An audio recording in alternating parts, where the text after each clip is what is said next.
Okay, good afternoon, everyone. Welcome to the Elected Officials Transportation Committee meeting on Thursday, April 30th. This is Kelly McNicholas Curry. I'm going to chair the meeting today. Steve Child, who is Pickens County BOCC chair, is joining us from home, but may need to drop off the call. So I'm here in our BOCC chambers along with David Pesnicek and Patty Clapper, other commissioners. And I know other folks are joining us from home, from City of Aspen Council and Town of Snowmass Village Council. So before we dive in, I just want to give a little organization around the meeting. And before we open up for public comment, we will call on individuals who have linked in to speak, and you will be unmuted here by our helpful IT staff in order for you to give your public comment. And then when I go to open us up into our agenda for the EOTC, when it's time for the electeds to give comment, I will go first to Town of Snowmass Village and ask for their input, and then move to the City of Aspen to ask for their input, and then back to the BOCC as hosts to give our final input, just to give some organization to the conversation and to move us through our packed agenda today. So I'm going to go ahead to public comment, and if you guys could show me who to call on the list. Okay, so I'd like just to make an announcement that you can raise your hand if you have something to say. And at this point, we're going to go through all these folks, right? Yep. Okay, so there is a function if you want to be called on that you can raise your hand and we can acknowledge you that way as well. So we'll start here at the top of the list. Tony Kronberg, I see you are here with us on the phone. When you're ready, please go ahead for your 3 minutes of public comment. Good afternoon to the elected officials of Pickens County, Snowmass, and Aspen. I'd like to thank you for the opportunity to present the following PowerPoint, Rethink Transportation in the Upper Valley.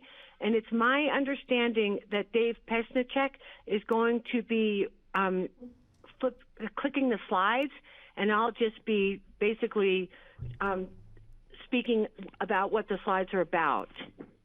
So does that make sense? Sure, you have your first slide up. Your first slide is up, Tony, okay. So go ahead. I see it now. Okay, thank you so much. So as the title says, perhaps it's time to rethink mass transit in the Upper Valley. So going to the second slide, it states so the second slide, does David need to turn that on? Yes, just for the second slide. Okay, take your time. Sorry. Okay, great. That's okay.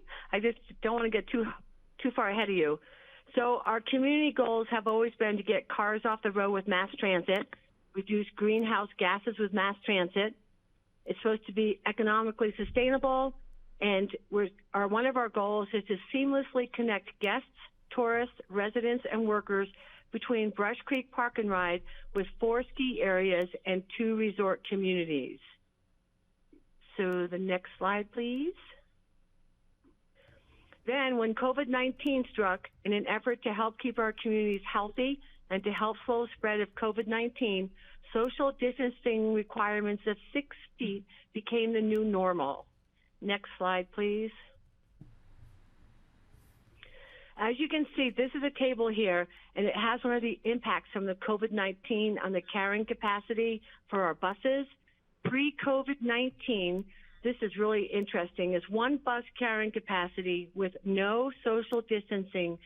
We could have 50 bus riders seated, 25 bus riders standing for a total of 75 passengers with 1 bus driver with housing. Currently, and into the future, if social distancing remains, 1 bus, as it stands now, is only allowed to have 9 bus riders seated, 0 bus riders standing, for a total riders of 9, which produces a seat shortage of 66, and the replacement buses needed to carry that 1 bus would be 7, And then the number of bus drivers with housing would also be another 7. So let's go to the next slide. So the carrying capacity of an aerial gondola versus a bus. A modest capacity gondola can transport 2,400 riders per hour or 40 riders per minute. A wrapped bus to transport 2,400 riders per hour would need 40 buses per hour or one 40-person bus leaving station every minute. To meet the new social distancing protocol, an additional 7 buses per minute or 420 buses would need to leave the station per hour to transport 2,400 riders per hour. Next slide. Hey, Tony, your 3 minutes for Yes. public comment is up. Okay, so Ms. Kelly, I timed it so that I come in at 3 minutes, and between the introduction and trying to figure out what happened, I think that coordinating with David, that I think that probably took up the time. And when I asked if I could do this presentation during 3-minute public comment, I was assured by both Mayor Tory and Mayor Butler that I would be able to do this, as well We as just Steve have a very Childs. full agenda, and it's pretty unwieldy to handle these meetings. So everyone has received your slides. They've been distributed to the full Okay. EOTC. Okay. Do you The have only any slide closing that you have not remarks? received would be the very last one. Okay. And if David could just put that one up, and that's basically very quickly the Airport Advisory Vision Committee in their final report, their recommendation at creating a seamless ground connectivity for the airport with consideration to be given to a gondola.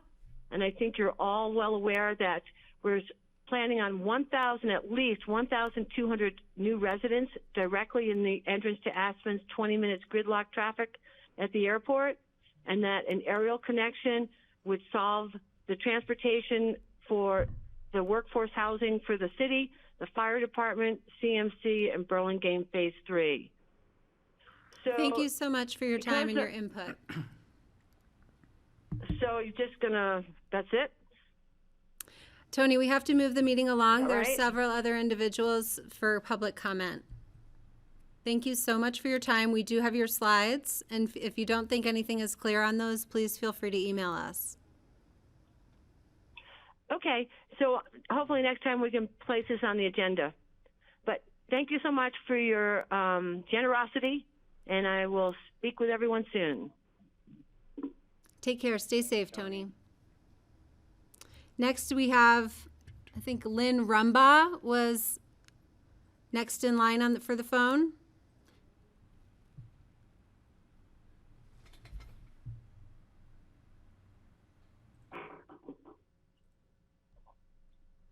I don't think so, Kelly. Yes, I don't think that she works for City of Aspen. Okay. And Buck is Ski-Co. So I think that I think they're just coming in as not panelists. Okay, great. Let me check in. Sarah, did you have any public comment?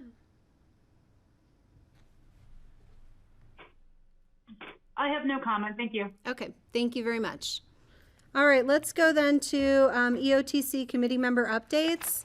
I will go first to Snowmass Village Town Council.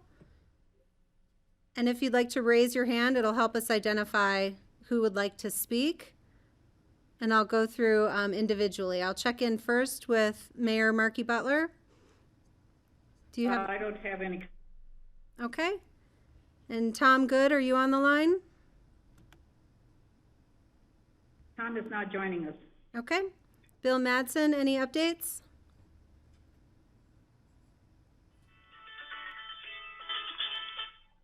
No?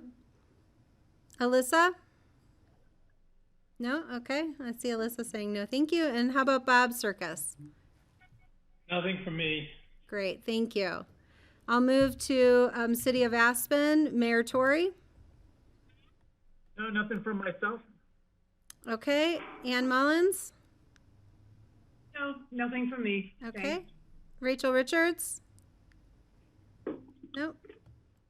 Skippy? Mesereau? Nothing from me. Just glad to see you all healthy and in one place.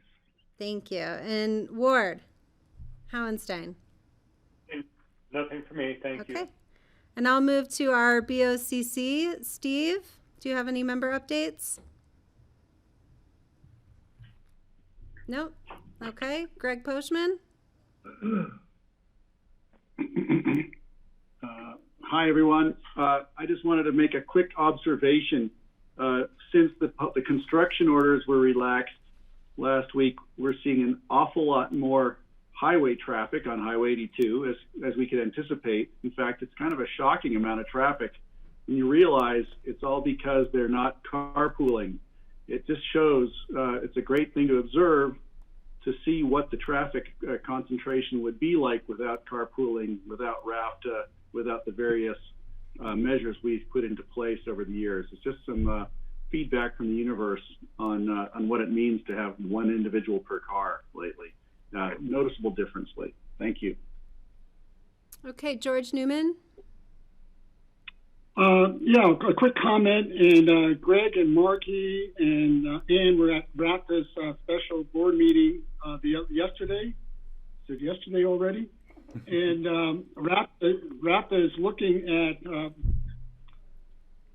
going into a possible phase 4, which is a slow addition to their current schedule based on the different public health orders from Eagle and Pickens County. And I think Marky and I both, one of the challenges for RAPTA is going to be, as our communities phase back into operations, the businesses open, one of the challenges for RAPTA will be how they're going to be able to transport those people, to Greg's point, and to sort of not over capacity our roads. I think my comment, and Marky as the chairperson for the Board of Health supported that regardless, we still want to ensure that RAPTA maintains their social distancing, which will still continue to limit the number of passengers per bus. So we'll watch and see how that develops over the next 3 or 4 weeks. Okay, thank you. Steve, I see you.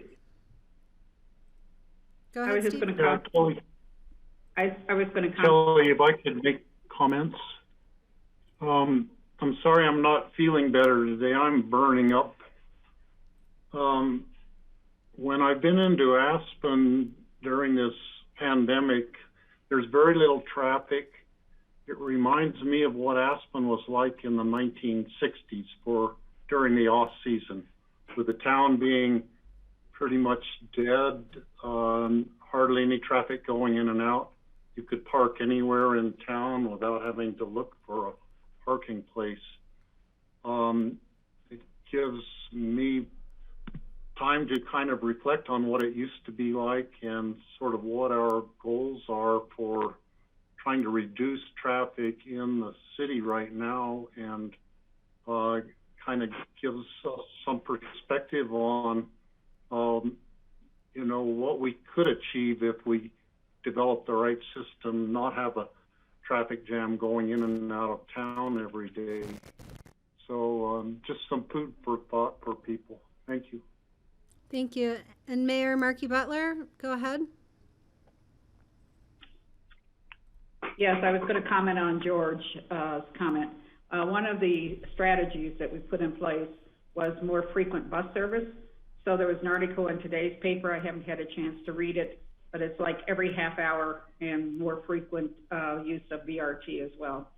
So there you go. And I applaud the work that Dan Blankenship and his staff did. It was an excellent presentation, a lot of detail. So moving on. Okay, thank you. And I'll go here to the room. Patty, do you have any comments? No, I'm or good. Thank member you. comments? Thanks, Don. Okay. Thanks for being here. Can I ask you to go the full view for me so I can see everyone? Okay, I think everyone's had the opportunity to speak. I don't have any comments, so I'll go ahead and I will turn over the floor to David Pesnichek. All right. Well, thank you. Thank you all for the thoughtful updates. Before we jump into the agenda, I did want to just remind committee members, the public and staff of the mission statement and state statute requirements for the EOTC.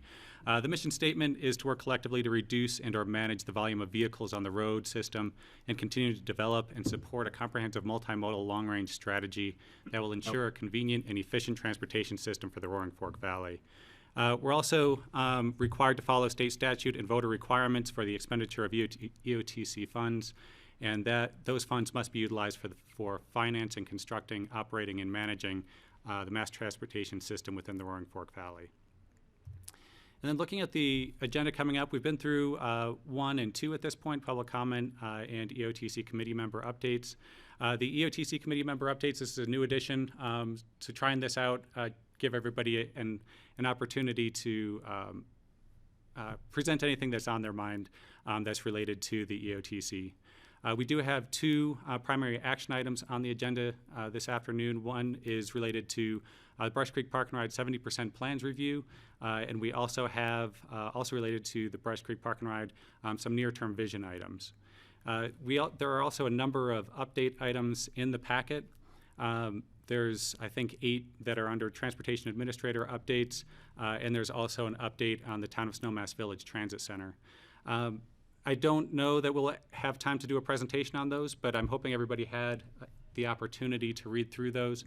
And at the end of the meeting today, hopefully we'll have some time for questions or clarifications that you may have on any of those update items. But we're not looking for any actions on those updates. Just going to skip ahead here. Moving into the first action item is the Brush Creek Park and Ride Federal Lands Access Program, or FLAP, 70% plans updates. So as I go through this, I've got it broken out into 4 different sections. One is just project updates. So this is where we are on budget and schedule. The second one is looking at the project options. And third is the site plan review. These are both action items.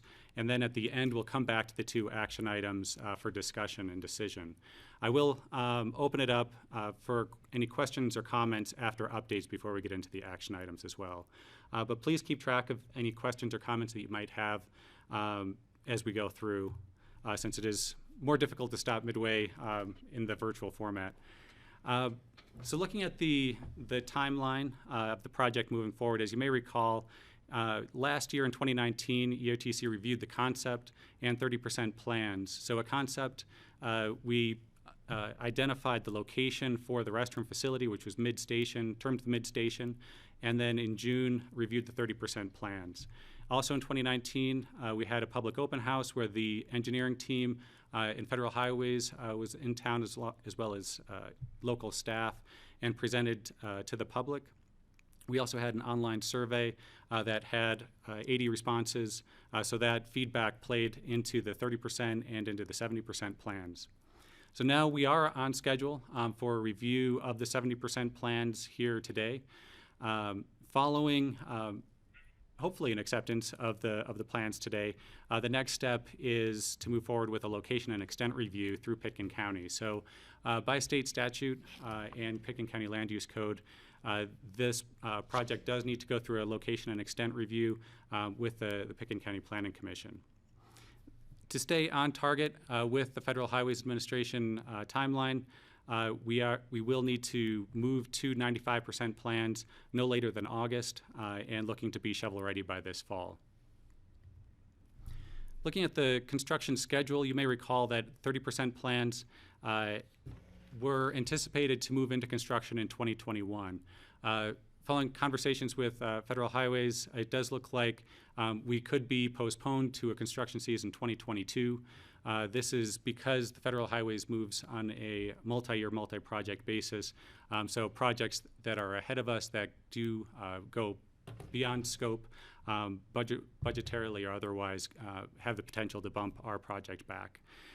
So we are still trying to keep this project on track, and that's why we're keeping things on schedule here today. Looking at funding, the original total project estimate was $4.2 million, so that's when the grant application was submitted to Federal Highways in, I believe, 2017.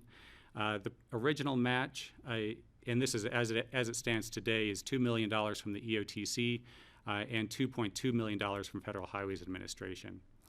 At 70% planned, we are now looking at a project estimated cost of $6.5 million.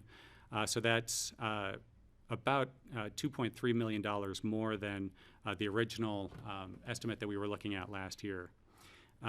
Federal Highways has offered to increase their match from $2.2 million to $2.4 million. Currently, the EOTC's match is still at $2 million. So we've currently have a funding gap of about $2.1 million on this project. So looking at hurdles, so we noted we are significantly over budget by about $2.1 million on the project. We also have a possible construction delay until 2022.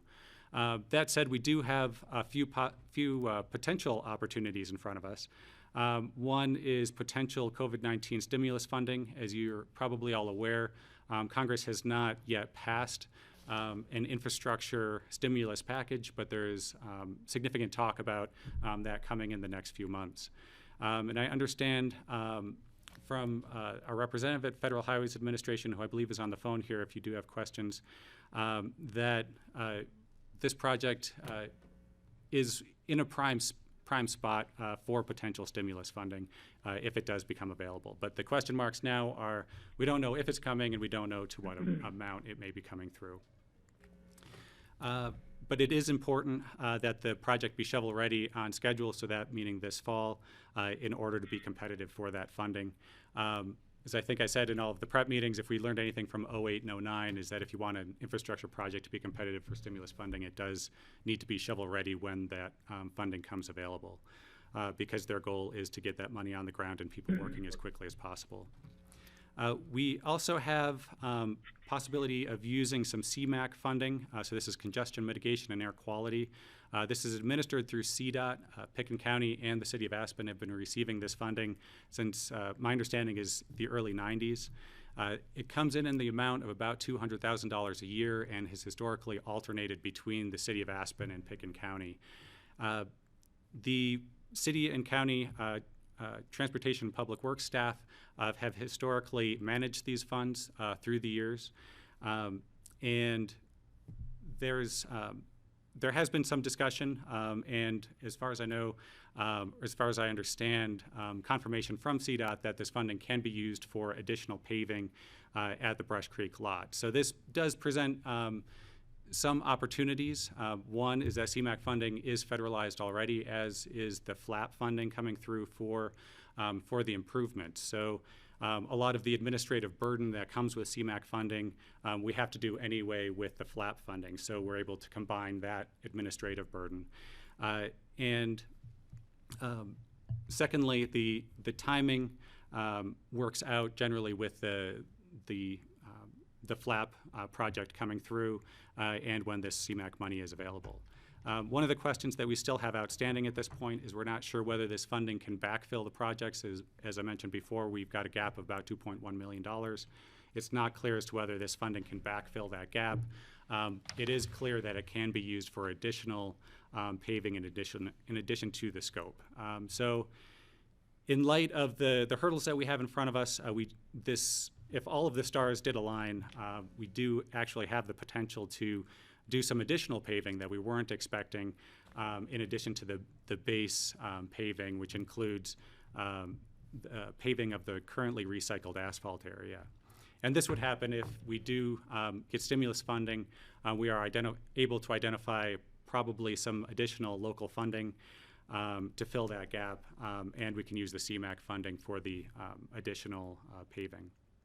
I did forget to mention on the CMAQ funding, because we already have an engineering firm on board doing the engineering for the paving.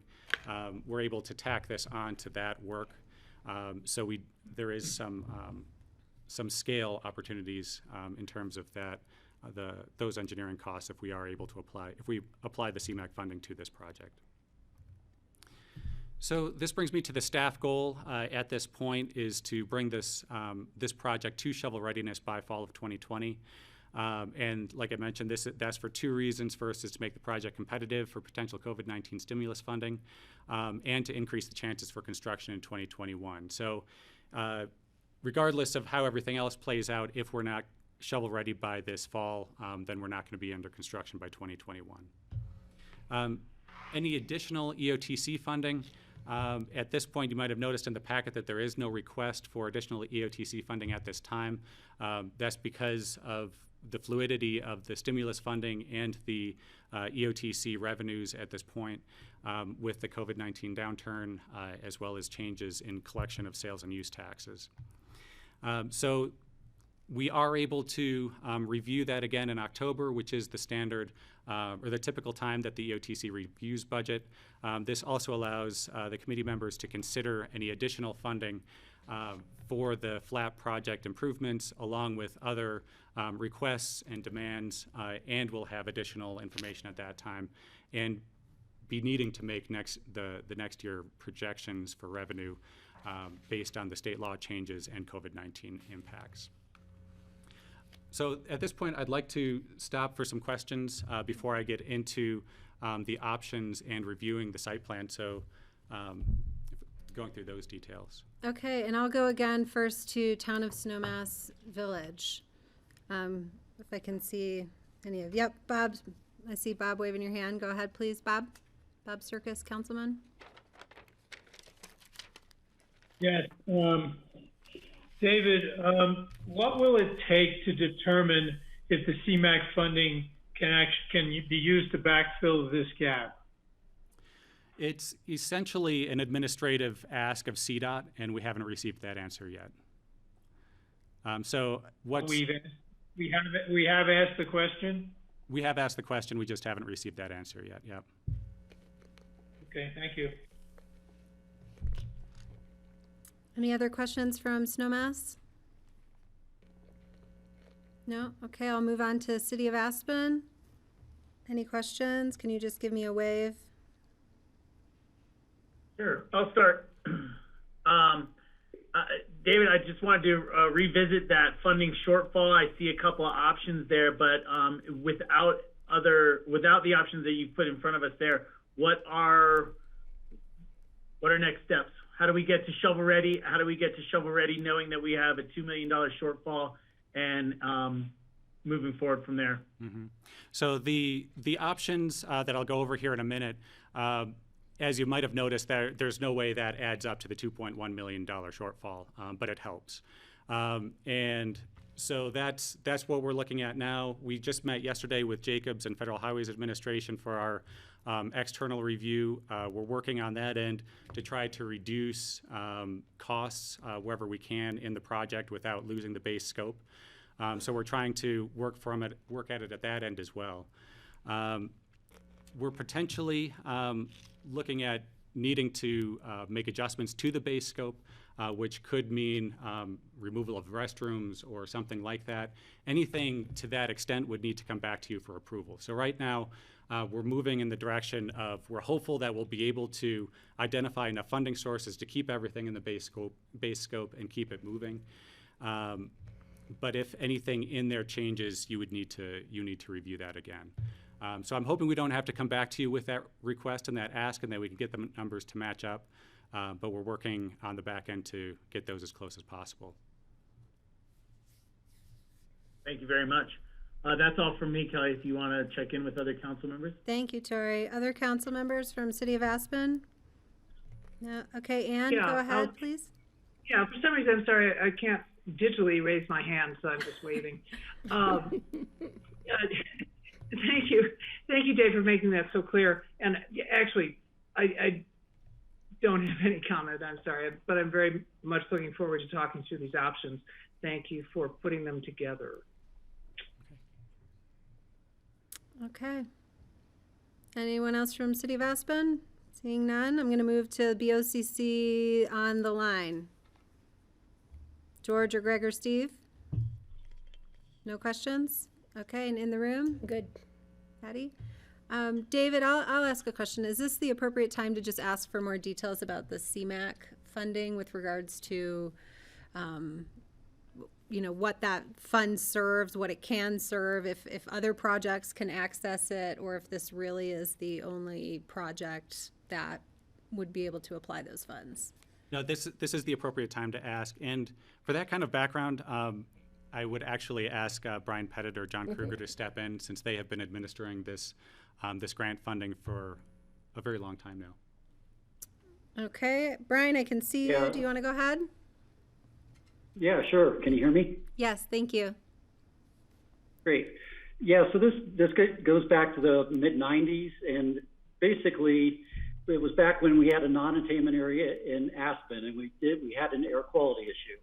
And so $200,000 would go to the city of Aspen based on that mitigation need, and then the next year $200,000 would go to the Pitkin County. We did programs like we paved dirt areas along Highway 82. We paved the parking lots. We bought street sweepers. We bought commuter vans. Anything that would mitigate traffic or help with air quality. The city of Aspen did TDM measures, and John could talk more about those. But the thing to keep in mind with the program, it's fairly arduous because it's federalized. So there's a lot of reporting that's required in it. And based on all the work we've done over the last 2 decades, we were frankly running out of things to do. And if this is a priority, Brush Creek Park and Ride is a priority to complete, we thought it a good place to spend CMAQ money to pave additional parking spaces, because the program's already federalized. So it's an easy fit. And from a staff standpoint, we thought it to be a priority. The non-attainment area, now we are in attainment. We don't have an air quality problem. So that money is going away. We will be done after we spend this little over $1 million that we have right now. I don't know if that answered your question, but the non-attainment area was just outside of the runway at the airport. So by intercepting cars at Brush Creek before they enter that non-attainment area, those monies could apply to that parking lot. If it were a parking lot in the city of Aspen, we couldn't spend it that way. So just to clarify, you can't use it to repave. So if people think we should use it to repave the roundabout or something, that wouldn't be eligible for this program. That's correct. Okay. It has to either mitigate traffic or reduce air emissions. Particular matter, less than 10 microns, dust. Right. Okay. So was it looked at to fit in with Snowmass's parking structure that they're looking at or building? That would be a stretch because Snowmass wasn't part of the non-attainment area. Mm-hmm. Would be a hard reach to say that additional parking in Snowmass would mitigate traffic on Highway 82. Okay, that answers my questions. I see Bob Circus looks like he has a follow-up question. Brian, can that money be used to mitigate the air quality at the airport as it exists today? PM10. Yeah, that's a good question. It's highway oriented. It's not oriented toward airports. I don't have the menu of available projects, but I would guess that also would be a reach. This is a highway program. Okay, and I just want to check in. John Kruger, did you have anything you'd like to offer on this topic? He does, thank you. No, I think Brian covered it pretty well. It's geared toward the highway, congestion mitigation and air quality. Aspen is now a maintenance area in terms of air quality, and city and county have used the funds back and forth over the years for paving. I think we got some street sweeping equipment and so forth, but the whole program is changing a bit, and I think this would be a good use of the funds, which have an uncertain future that lie ahead of them. That's all I got. Skippy, I see your hand raised. Go ahead. Yeah, just a quick follow-up now that I have a little more background on the CMAQ stuff, and I heard that those funds were going away. So over this period of time, there was an air quality deficit, and we took a variety of actions which has remedied it.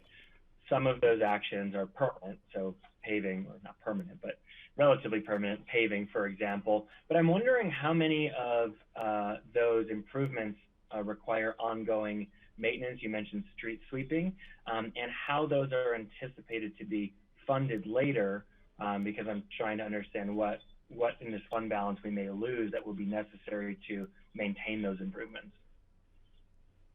Yeah, and most of the items that were purchased, whether it was commuter vans or street sweeping equipment, were then put into the counties, and I imagine the cities as well, the replacement plan. So as the street sweeper wears out, that would be replaced through county funds. Okay, so we shouldn't be worried about that. And then you mentioned the possibility of even additional paving given this. I'm just wondering, from the perspective purely of the air quality improvements that this funding was initially intended for, what would be the positive impact of this project and additional paving long term? Yeah, long term, hopefully, we'll intercept more vehicles. And just by intercepting more vehicles, that's going to reduce congestion and improve the air quality. I think it's important to note over 70% of the problem with the air quality the city of Aspen had was because of street sanding material. So when CDOT went to magnesium chloride, the brown cloud virtually went away overnight. Got it. Okay, thank you. Okay, any other questions on this topic? I see Bob has his hands raised again. Go ahead, Bob. Yeah, so the way I read this proposal for the additional paving, that stretch of paving is going to be gated off and not open except a few times a year for overflow paving or for overflow parking. And I struggle a little bit with paving paradise here and the effect of the additional asphalt heating up, radiating, and to me it doesn't seem like a good use of paving as it relates to the environment.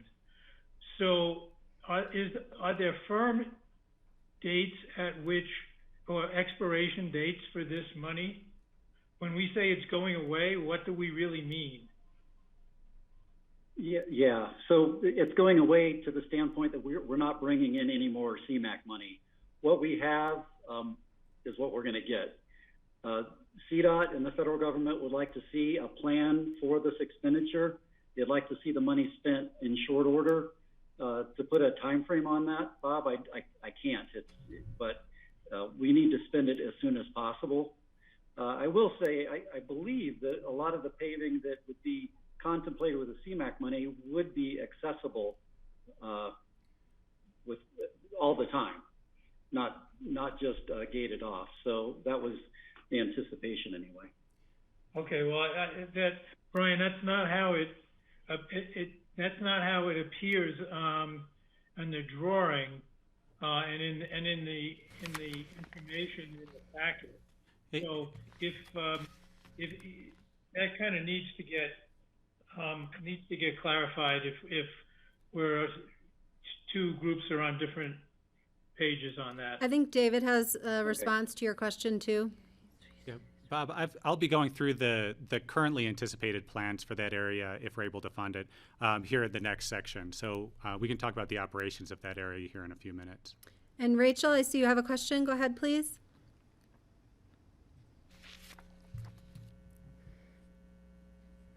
We can't hear you yet. Can you guys unmute her? She's unmuted, but we can't hear. Rachel, we can't hear you. I think you're unmuted, but you may need to put your microphone on. Which means you have to go back to settings.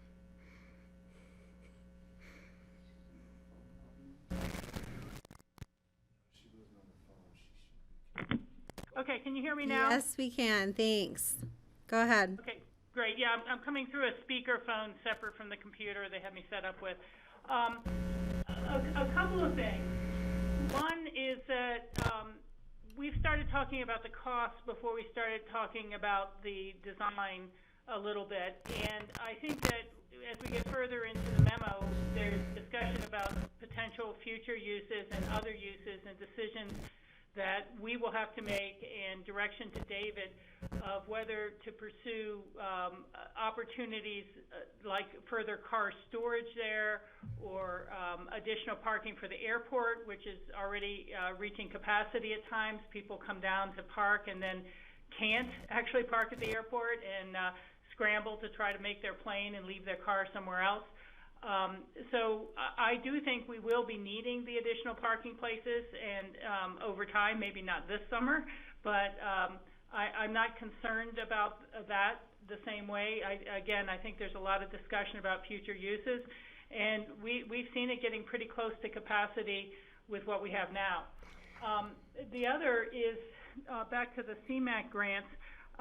If we fully investigate it, I would be supportive of allocating towards this, but just to kind of back up of what Brian was saying about capital reserves or capital replacement program, our capital replacement program is funded by the general fund and by sales tax, and that's where we're taking a huge hit this year. So, I just want to know, when is our current sweeper due for replacement? See, I'm in a light situation here too, and the lights automatically go off. So I'm happy to use the money towards this project in a mutually beneficial way. We still have to sweep those streets even if we clean the sand. A lot of it is just the dirt and the snow and the icebergs falling off the cars every day that bring the dirt back into town. So it's not just the sanding, it's the dirt off of the cars and the bumpers that we have to maintain and stay a non-attainment area. Those are my main points. Is I do see other uses and a lot of discussion, a lot of long-term need, and we're probably going to save money by hitting this contract onto other contracts we've already let. So I'd rather proceed with the larger project, have it shovel ready, and if we aren't able to complete it, we're not getting additional funding from the feds, or we're not able to find it from CDOT, then we pull back. But until then, I'd like to be as lined up and ready to get out the gate as humanly possible. Thank you. Okay. And I'll go to Patty here in the room. Yeah, I have a quick question for Brian Pettit. Can we use the CMAQ monies for capital replacement? In other words, we bought the street sweeper with the money. Can we buy another one to replace the one that's worn out? Or could we buy another shuttle van? I don't think we can. It's got to mitigate a problem. So it's a good question for CDOT. I can find the answer to that. But I think the argument of buying the initial sweeper was that we are beginning a sweeping program. Now, to continue the sweeping program, I think it's incumbent on the local jurisdiction. But I can ask that question to CDOT. That would be interesting. Thanks, Brian. Thank you. All right, I'm going to go back to David to move us along. All right. Let's see. So the next couple sections want to go over the identifying and prioritizing the project options, and then moving through the details of the overall 70% site plan. So the options, there's 4 that are identified, but basically an option are components of the project that we have reviewed as a part of the 30% plan that is in addition to the base scope. And the base scope in this case, staff views as everything that was in the grant proposal. So that grant proposal included the restroom facilities, including the associated well and septic, as well as paving of the recycled asphalt area that includes the associated lighting and landscaping. In order to put these priorities or these options in some sort of prioritized order, did look at the importance of that option to date. So that was feedback received from the public opinion survey, public outreach, as well as the EOTC. And then the second one is the ease of adding that component later. So things like the tubing for in-pavement heating is very hard to add later. So you don't see that in here, whereas the boiler is.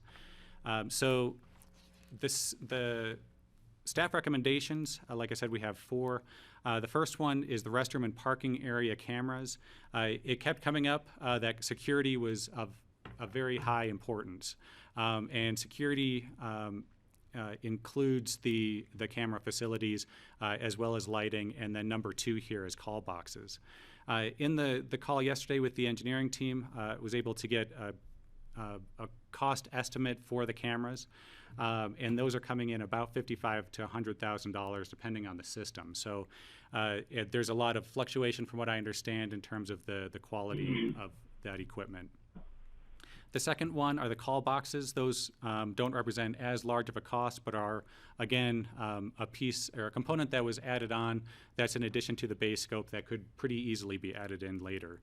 Those are coming in at about $10,000, and those were ranked number 2 to be included, again, because of the concerns about security.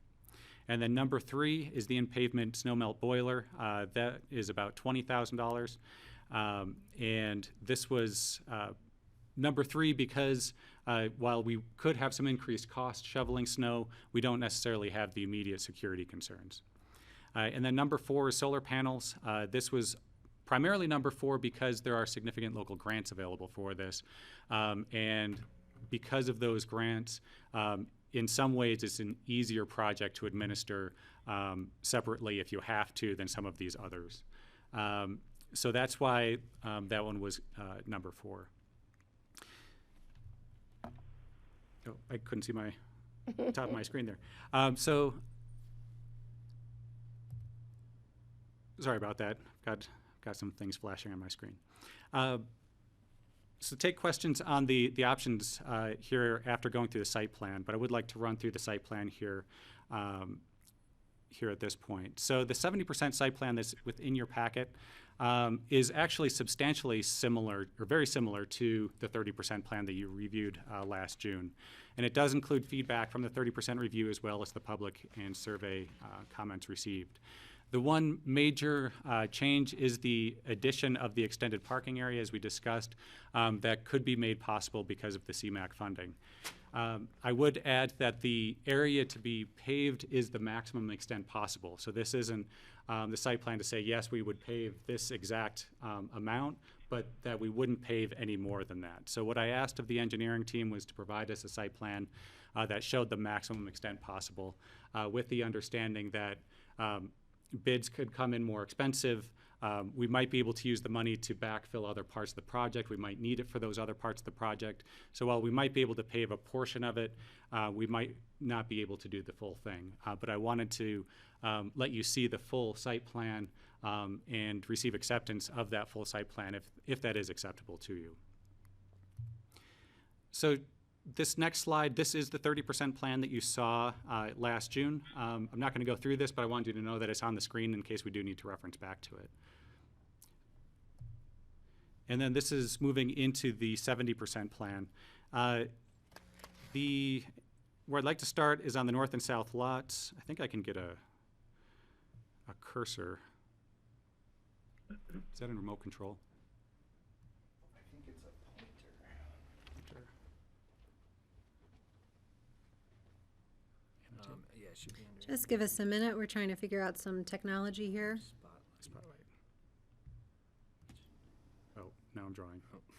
There's an undo button there. It's not showing up anyway. This is probably the right one. You can just direct us. All right, I'll do my best directing. I was hoping for a little spotter on here. Isn't it? It's up Oh, is there it on on the there? far. Yeah. See? Oh, look at that. Okay. So in terms of the north and south portions of the lot, the north portion of the lot is on the north side. And that is the large grass area that's primarily used for very large events. So I think X Games, Food and Wine. They're opened. There is a gate out there now. And that gate is opened when there is a management company managing the parking out in that area. In the south portion of the lot, which is down near the closer to the Up Valley direction, where the natural gas compressor station is located, that is currently used for event staging as well, but it's open more of the time currently, so it's not currently gated. with the COVID-19 crisis going on, this is where the IMT is located, the homeless encampment back in this section. Moving forward, the north section is currently proposed to be gated, as was noted previously, and open during peak weekends. So think President's Day weekend, 4th of July, Memorial Day weekend, President's Day. Did I say that one already? But basically the peak weekends where the main portion of the lot would be full, and it would be a contained area to manage those overflow, yet times where it's not a special event, so there's not a management company out there. The south portion of the lot would be primarily used for event staging as well as bus layover, and would also be gated. We have a bus and truck turnaround area, so this was requested by and very important to RAFTA. We do have a number of special event large vehicles that go through, and this provides them a turnaround area as well as the buses. It also includes an additional bus stop, so during large events where we have additional bus capacity moving through, this is an added bus stop in addition to what's in the bus station itself. We have a pickup and drop-off area, also known as a kiss and ride, and this also can double as a bus pickup and drop-off area during peak event times as well. But this is on an everyday basis anticipated to be someplace where people can pull over, drop people off, wait for a few minutes for people to come in on a bus, pick them up, and take off. Looking at the overall parking plan, this has changed a little bit since 30%, just after reviewing the electric vehicle possible locations. The handicap parking is now anticipated to be located directly across from the restroom facility. The restroom facility is located here in a green box that's kind of hard to see on the screen. Any place adjacent to a curb, we're looking to put in conduit to facilitate the installation of electric vehicle charging stations in the future. So at this point, there are no EV stations themselves contemplated, but we are looking at putting in the conduit, which is oftentimes the most expensive piece of Can adding. you put Janelle outside on her chain? She's sitting there at the front door. Can you please mute yourself if you're not speaking? Thank you. No. Don't like John. All right, maybe just repeat that last bit there. So there are no EV charging stations themselves contemplated with this flap development, but we are looking at putting the conduit in while the pavement is torn up. The conduit itself is pretty inexpensive to put in when the pavement is torn up, but that adding new stations, it's oftentimes getting that conduit in the ground is more expensive than the station itself. Looking at the Carpool Kiosk, as you may recall, the Carpool Kiosk was moved from the airport out to the Park and Ride this last November. Based on the experience out there so far, it looks like the location that's been identified within the 30% plans and now carried forward to the 70% plans is the ideal space to facilitate traffic flowing through. The turning radius in there has been modified slightly since 30%, but the location is the same. It's just been modified in order to manage some of the landscaping trucks that would come through. Looking at building sustainability, the building is still being designed following LEED principles. However, we are not moving forward with LEED certification due to the cost, and that was direction from last June. And then the mid-station restrooms, again, this is where the restroom location was placed last March and is consistent with where it was last June as well. Directly adjacent, if I can get my cursor back, just to the south of the restroom facilities, this area here is what's been termed the open flex space, which I'll talk about more here in a few minutes. Looking at the renderings and the architecture, this is looking down from the parking lot through the new restroom facility. The architecture is intended to match the existing RAFTA bus station. So this is walking through from the parking lot. You'd have the restroom facilities on your right. If you continue along, it'll take you across the bus lane and over to the existing RAFTA bus station. And then the picture just to the right, this is backing out a little bit, giving you a full view of the architecture. So again, matching the RAFTA bus station with the brick and the glass layout. This slide here shows the flex or open space rendering. The picnic tables are not included in the overall package, but they were included in here for scale purposes. Essentially, this is the area adjacent to the restroom facility. That would be an open paved area that can be used for event registrations, security check during X Games, things like that. At this point, it is anticipated to be left open, and that was a decision from last June. The facility also includes an information board area, so there's an electronic board that's anticipated to be installed along the pillar, the dominant pillar within the, it's actually not shown on this rendering, if I can get my cursor. So right here within the building itself. And that information board would include RAFTA bus times and transportation options into and out of Aspen and Snowmass, as well as real-time bus arrivals and departures. We also have a backup restroom facility. This is essentially portable toilets that would be added to the north side of the building. And the purpose for these, if you'll recall, this facility is going to be served by a well and septic system. So wells and septics are prone to maintenance needs. So these are in anticipation of the facility possibly being closed for a day or two here and there. And these would be restroom facilities for that. Also, for security purposes, we're contemplating closing the bathrooms when the buses are not running in order to prevent any possible theft. So these theft or vandalism. So these restrooms would be that backup option for carpoolers or after-hours users so that we don't end up use of the landscaping.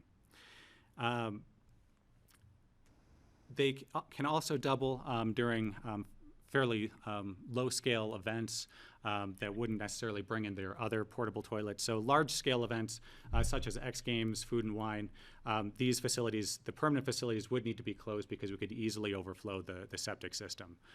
So these portable toilets would be in use then for sure, and then those events would bring in additional portable toilets to service those events. And looking at the in-pavement snow melt, we discussed this at 30% as well.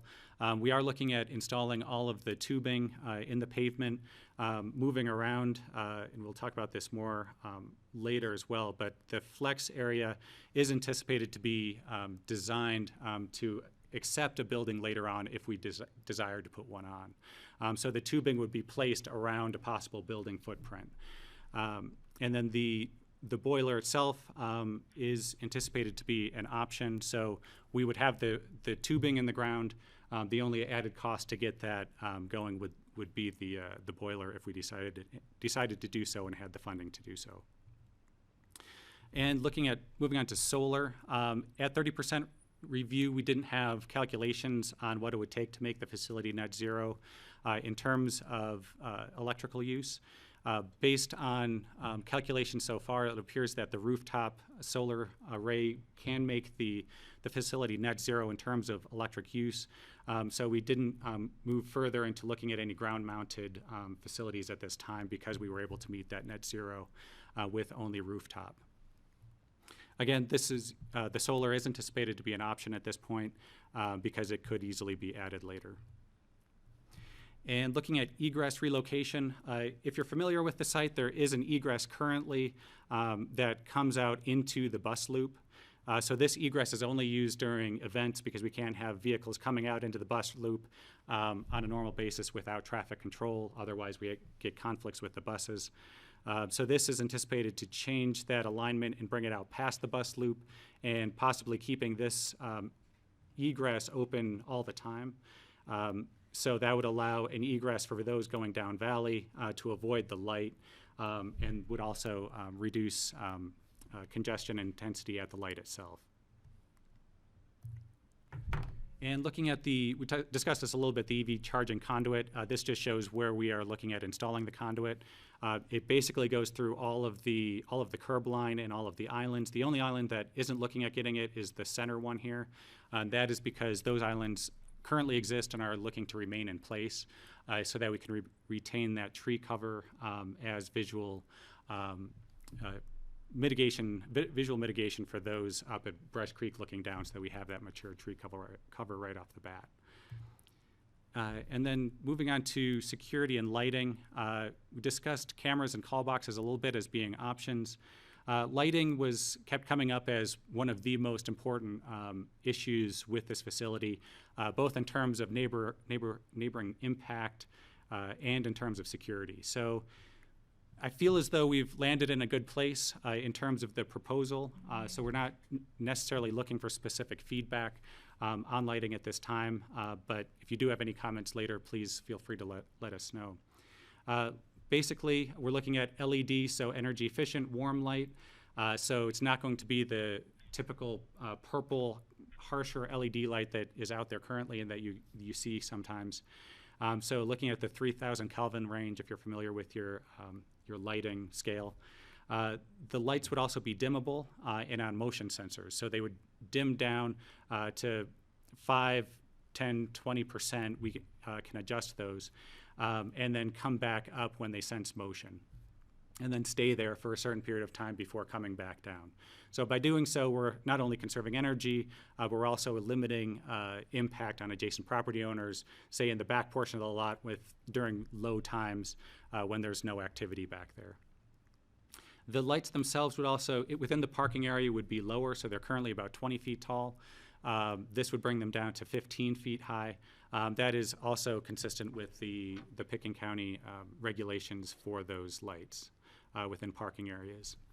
Within the restroom and flex space area, we're looking at bollard and wall-mounted lighting.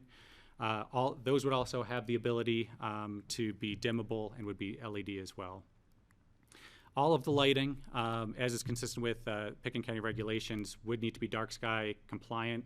So that means that they would be full cutoff and shielded, and none of the lighting would go up to the sky, so we can preserve that the night sky as much as possible and the visibility of the stars. And then looking at landscaping, this was also a big topic that came up within the public comment.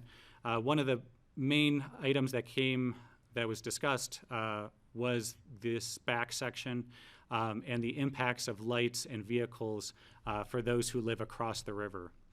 So what we're looking at is a 4-foot high landscaped berm along this back edge to try to mitigate the headlights that are coming around there and the overall impact of the facility. So currently there is no berm. We are looking at adding 4-foot berm with additional trees and landscaping on top of that. I would add that the area to the south, this is all Holy Cross easement, and we're not able to place landscaping over this area. Otherwise, we would have landscaping there. All of the islands themselves will have trees located within them. And as I mentioned before, this center island that currently exists, row of islands, those are looking to remain in place so that we can maintain that existing vegetation as mitigation from both lighting and visual impacts right from the start. We will also be relocating as many of the existing trees as possible so that we can not only save on cost, but we can also have the benefit of those larger trees right from the start. Looking at the existing and proposed bike path connections, currently there's 2 bike paths that enter into the facility and just dead end into the parking lots.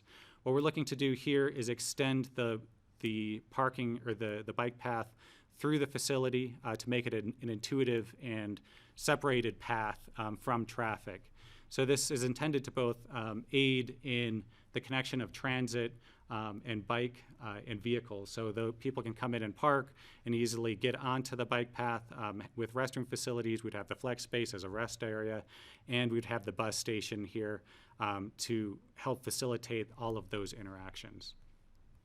In addition, from comments that were received, we'll be placing sharrows for bicyclists that are concerned about congestion through this area, because we will have quite a bit of pedestrian traffic between the bus station and the restrooms and the parking area. So for those who aren't interested in stopping or don't want to slow down, we will have sharrows and intuitive signage moving them through the more through the parking area as it is currently. And the last piece here is looking at the potential extended parking area that we discussed a little bit earlier on. So we are, I guess to preface this, one of the concerns on the staff side is because of the location here, leaving it open all the time could lend itself to some people staying long term. This was a preferred location for campers before we placed the gate there last year. And the concern is that because it is back behind this area, unless that area is actually needed, placing gates directly adjacent to the lot will help with enforcement and mitigating some of those impacts.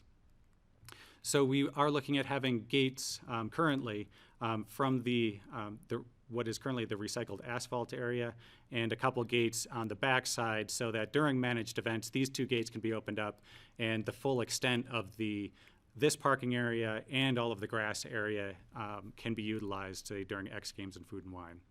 But again, those are during events where there's parking management on site. So in terms of lighting out in this area, we're not looking to place any lighting out here as a part of this proposal because we're not anticipating it being open all the time.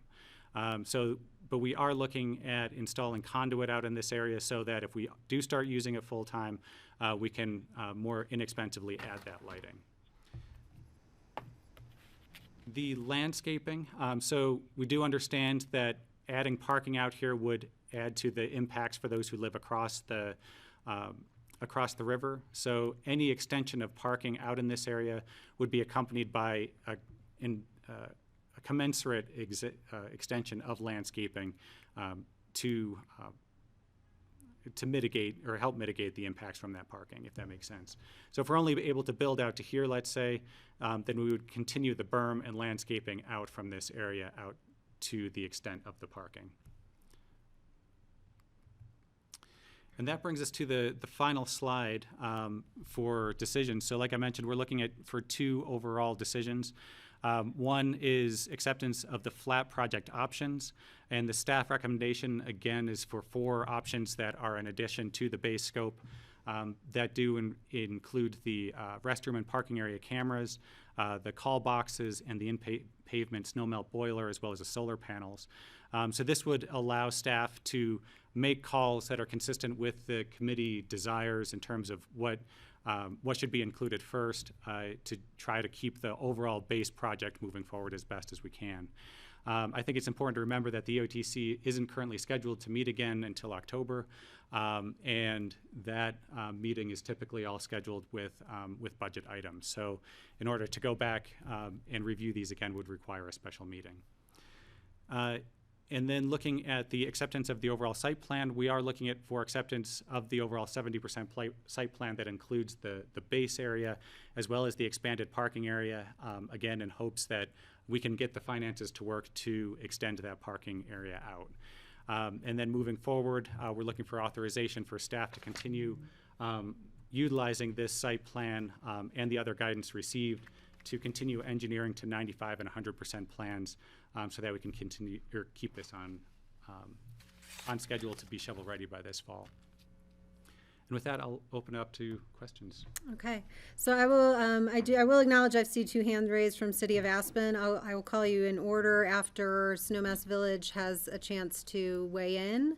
And again, thanks. I'm just trying to keep us organized to give everybody a chance. So any counselors from Snowmass Village? Bob, I see you. Go ahead. Yeah, David, I just need some clarification. You earlier on said that the drawing of or the engineering for the extended parking is going to be the maximum amount that could be done. But then you seem to indicate that some of that money might be spent on the part of the flap grant expansions. And I am not sure if I misunderstood that, but could you help to clarify that for me, please?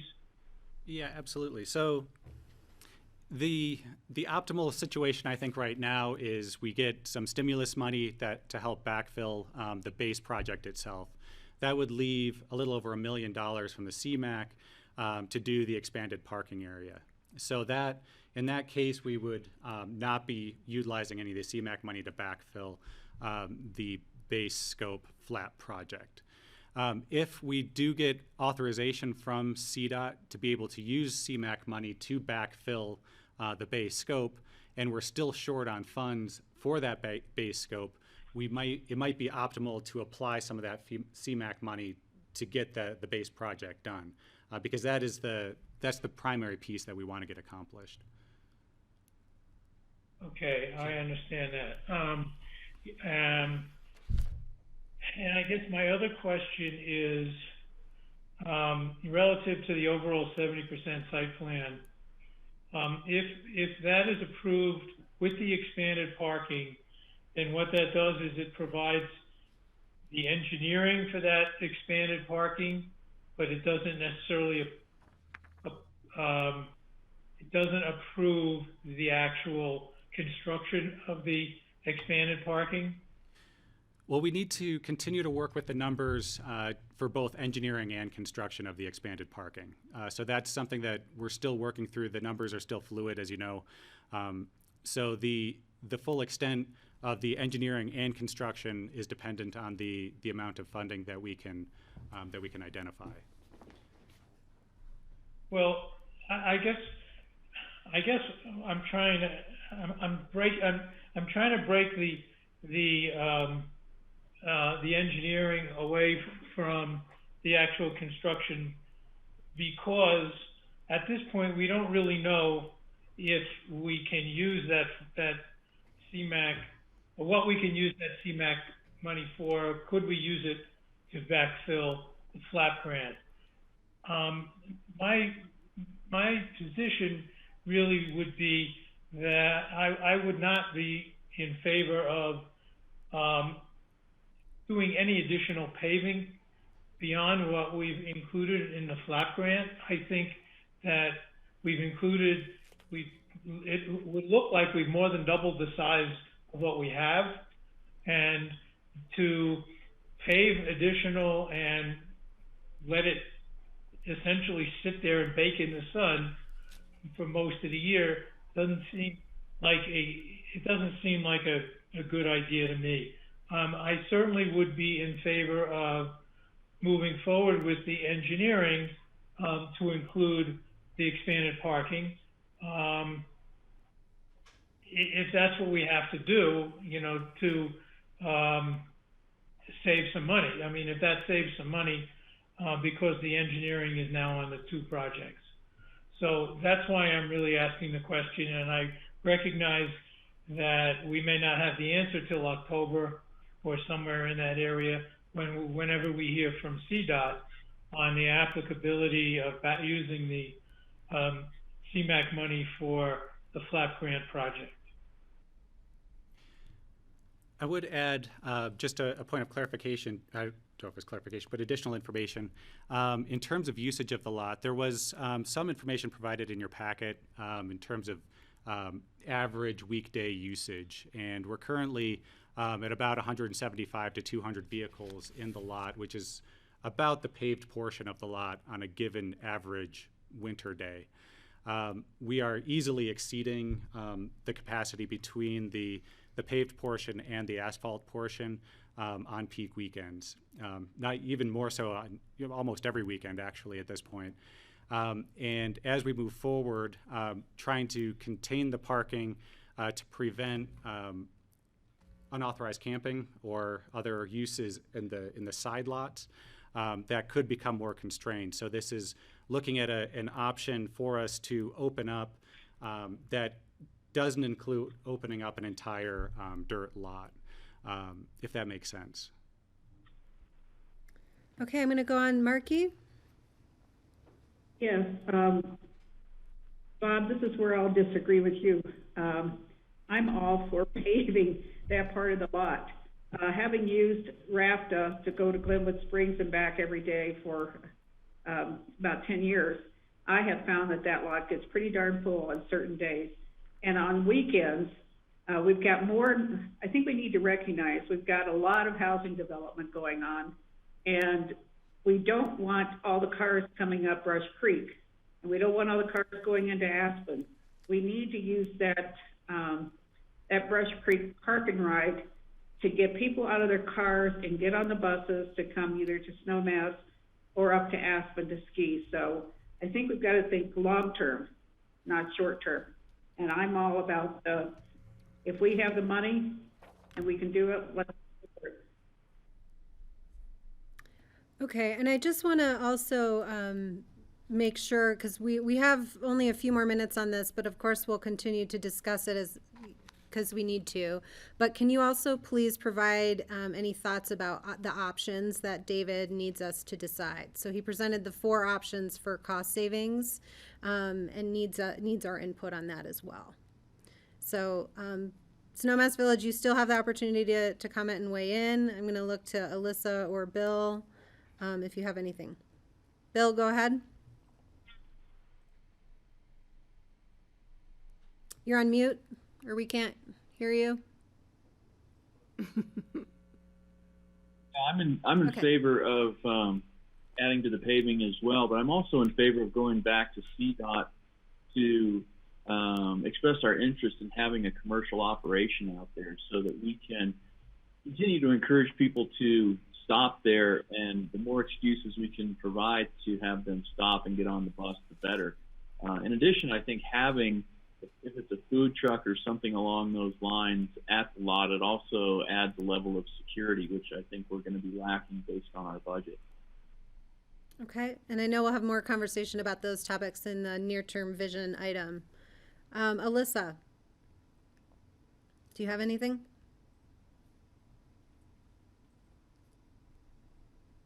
You're muted.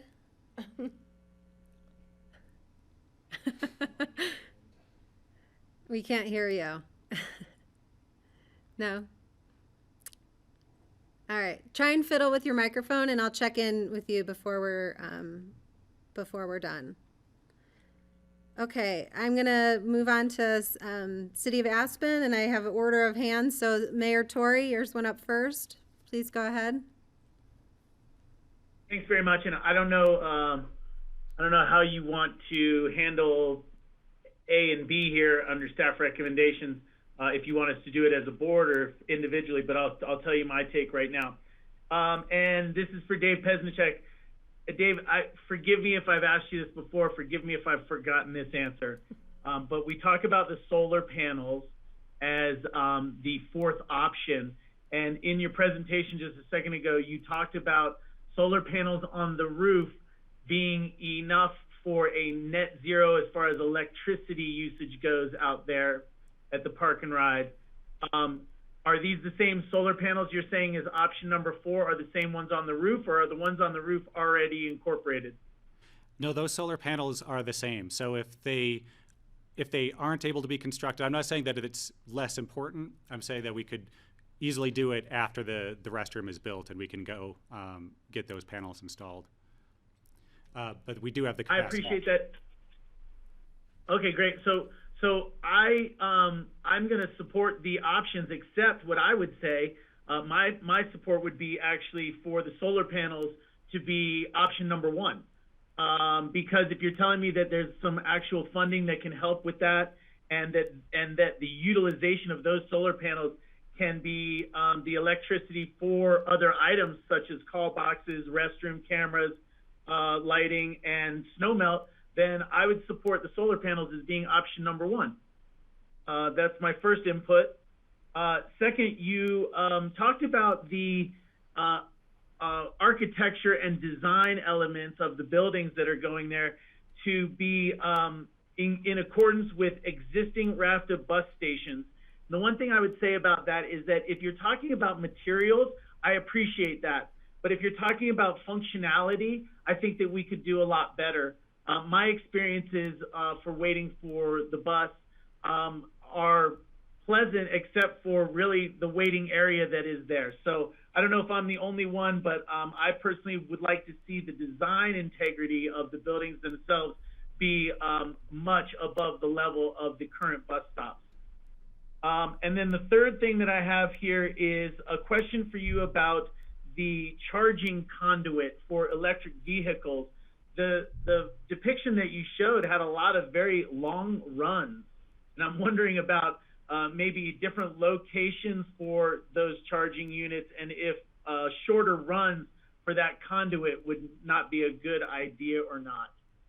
Those are my comments. So as it pertains, Kelly, to option number, or the first question, I would actually move the solar panels to the front of that line and get those in so that they can be utilized.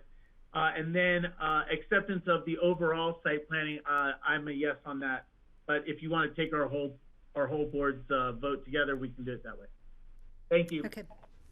Okay, and I think what I'll do after everyone provides comments, I'll go to the individual boards just to get thumbs up on the two items so that we're all clear and David is clear on our votes. Is that helpful? Yeah, that sounds good. Okay, great.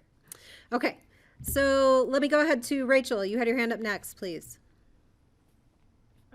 Yeah, thank you. A couple of things. One is that I think we should be, if we haven't already, be pursuing a core grant for the solar panel funding on this and try to pull that funding source into this project. I'd agree with Tori. I think it's important to, it's kind of like having the power to plug things in, and would like to do that. I did have a couple of clarification questions for David. When you said the solar panels will provide enough electricity, did you mean for the lighting in the parking lot as well, or just for the restroom and the call boxes? It would be for all electric, so including all of the lighting in the parking lot as well as the restroom. I would caveat that to say that none of the EV charging was included in there because there are no EV chargers included in the project. That would be big. Yeah, okay, that's fine. But I mean, I think that's just fabulous if it can cover the lights 365 days a year. You know, that really is an important component.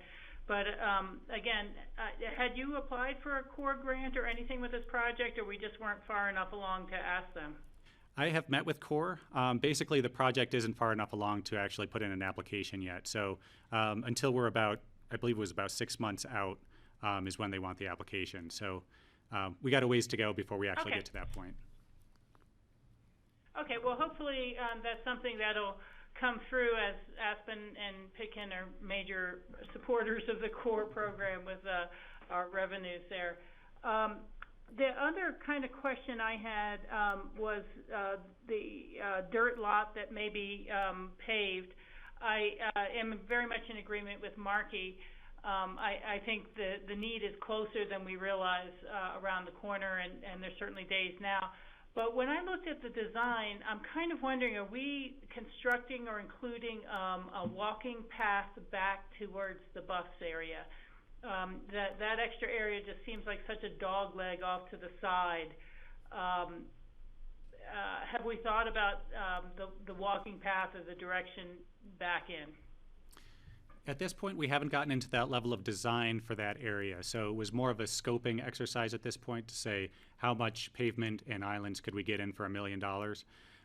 And that's something that we, if this moves forward, that is definitely something that we'll be looking at when we look at the overall parking design.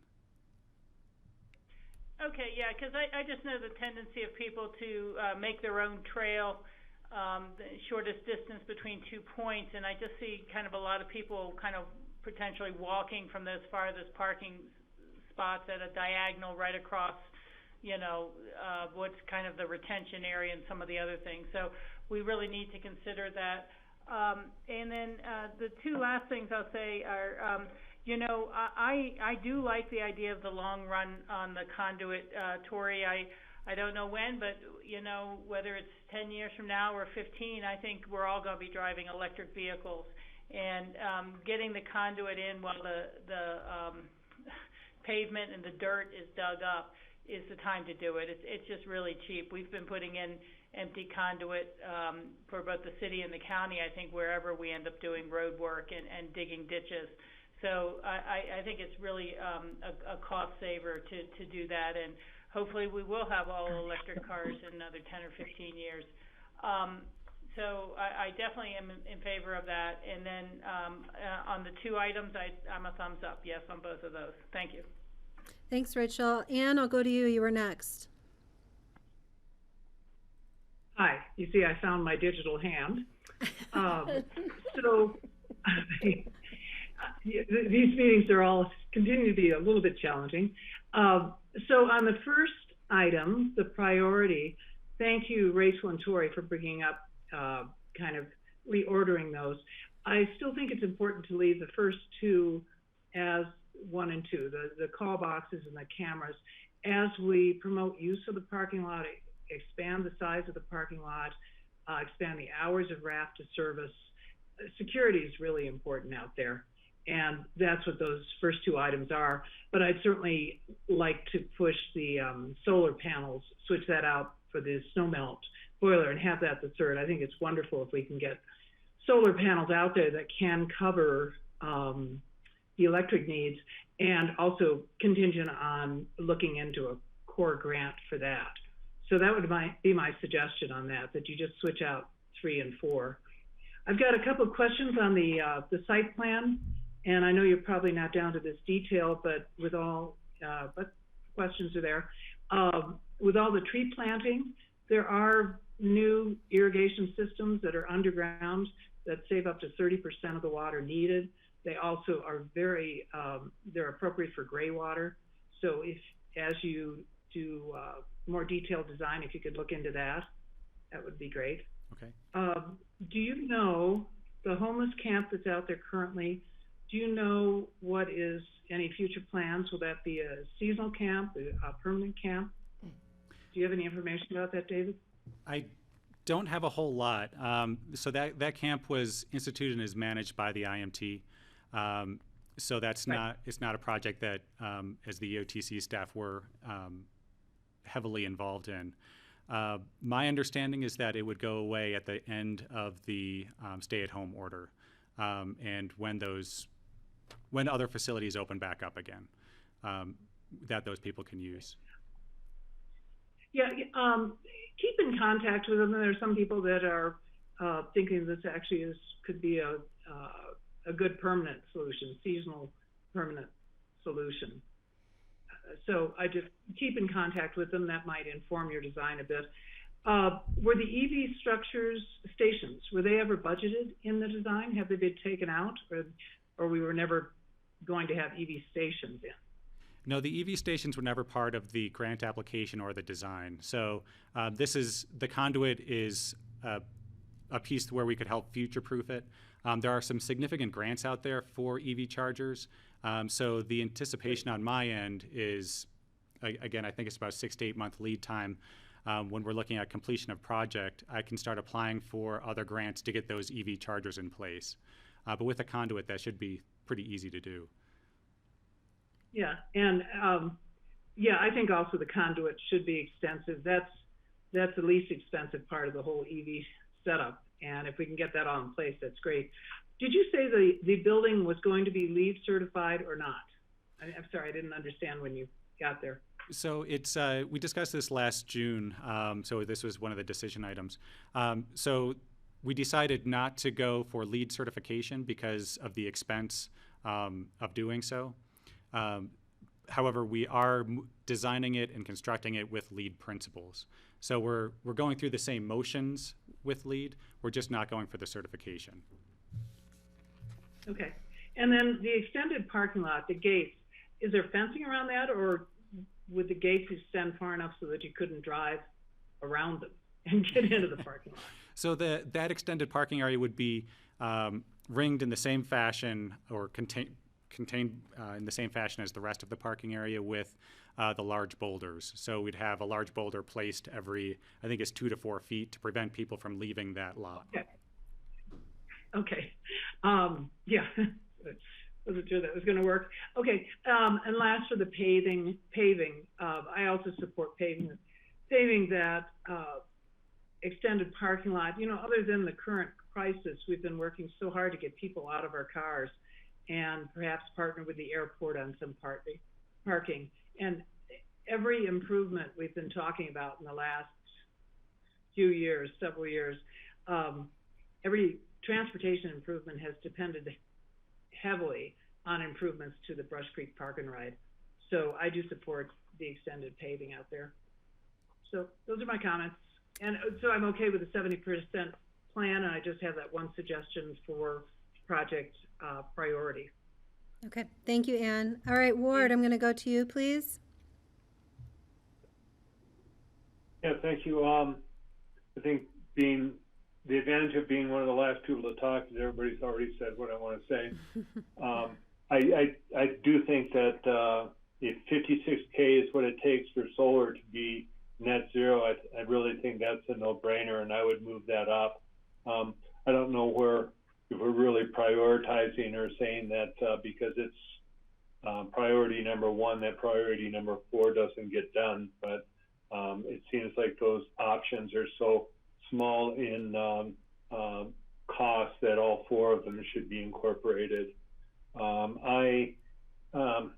Just a brief comment on core. I think by the time this becomes available, that core might be more pressed for funds in the city. Snowmass and Pickens County are that it might be more efficient just for the 3 of us to pitch in for the solar. But we'll see what happens when it comes time to apply with core. EV conduits, yes. I don't see any reason why not. I am not in favor of continuing a homeless encampment beyond the IMT temporary allocation of that space. And I am in favor of putting as much paving in as we can. If we're at 175 to 200 on a normal day, that's our capacity, and we're looking to, as Margie said, decrease the amount of traffic on the Snowmass Village, and the same for Aspen. That by improving, the whole idea of improving this park and ride is to encourage more people to turn left and take in mass transit into town. So I'm in favor of as much pavement as we can get for this project. Thank you. Okay, thanks, Ward. And Skippy, you're last on council. We're going to have to all talk a little more quickly for the rest of the evening. So quickly, you shouldn't be talking to council. All right, I'll try to be quick. First, Dave, thank you so much for tremendous work. It's just such a pleasure to work with you every single time. Supportive in general of this. I concur with several of my fellow council members that the solar panels would be my number one. That's a no-brainer and a long-term solution. I would differ slightly, and I'm really not a fan of snowmelt for environmental and character reasons. I understand why others have a different opinion of that, but that would be my last priority there. And if there was an opportunity to, if necessary, expand that conduit so that we could be investing in our future green infrastructure rather than something that is a energy user on the regular, I would prefer to see that. And just to that point, I know we're going to talk about it later, but conduit not just for electric car charging, but for community commercial, that type of stuff. I'd like to see that be as expansive as we can, so we can build the infrastructure for our future. And then lastly, as it relates to additional paving, I am absolutely in favor of having more parkable area now. I think, as we've said, we'll need it sooner than we think. As we continue to develop affordable housing in our city, I think we're going to be looking for solutions for remote parking to remove cars from the core. I don't know if this would end up being a good place or not, but the more parking areas, the better. Whether that needs to be paved or not, I defer to Dave on the usability of a graded but non-paved parking service. you know, anytime we have more creep towards urbanization, I don't enjoy that aesthetic, that feel, that creep. So if we could have the same usability on a dirt lot, great. If it needs to be paved to do that, then I would support it. But and lastly, Anne, you mentioned the homeless encampment or the underhoused. I would be interested. I'm very interested in finding a permanent solution for this most vulnerable part of our community, and I'm interested in seeing what something like that might look like here or elsewhere. And I will also say, guys, you know, in a emerging from COVID world, we're going to see a lot of people who aren't making the same money that they have, and individuals who want to remain part of our community and our workforce, who are responsible and professional but won't have the same money for rent and may choose mobile living solutions. And we are going to need to find places for those, which will ultimately serve the community in terms of high quality mobile living that serves our workforce. Where those go remains to be seen, but you know, additional parking area make that possible. And I think being forward looking, we should be beginning to plan for some of that eventuality. Okay, thanks, Skippy. I'm going to go to the BOCC now for comments, and then I will try to pick up anyone who didn't have an opportunity to speak the first time around before we just collect the votes quickly. So, George, I see your pencil. Go ahead. Thanks, Kelly. Let's see, extended paid parking, absolutely. It's a park and ride. When we're looking at future possible expansion of the airport, we want to, that's coming up in a future slide. We want to think about overnight parking to utilize the airport. Snowmass should really be looking at this as their primary parking lot versus a rodeo lot, frankly, in the future as well. So we should definitely be pursuing the CMAQ dollars to utilize that for additional parking. Number one, Rachel will remember this, maybe Marky, a few others, but when we started talking about the expansion and the improvement of the brush and the intercept lot at that time, one of the first things, the absolute first thing that came up was restrooms. Do you want your guests, your clients, to be utilizing a porta potty, or do you want to have a real restroom? And that was really the impetus for even thinking about improvement for the Brush Creek. So I think that has to be a priority, is a real restroom along with security. And I don't have any problem moving up solar panels in front of the pavement snow melt boiler. But if you want to, you know, we've got a first-class resort, and our guests deserve more than a porta potty, frankly. So with that, I would agree with going ahead with both of these, moving solar panels up right after the call boxes, and we'll sort of see how funding works on those. Okay, thanks, George. Steve, go ahead, please. Sorry, I skipped over you. No problem.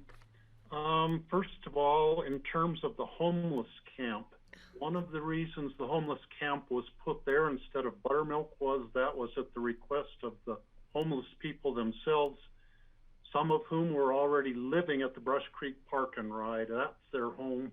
Whether they're supposed to be there or not, that was the reality of it.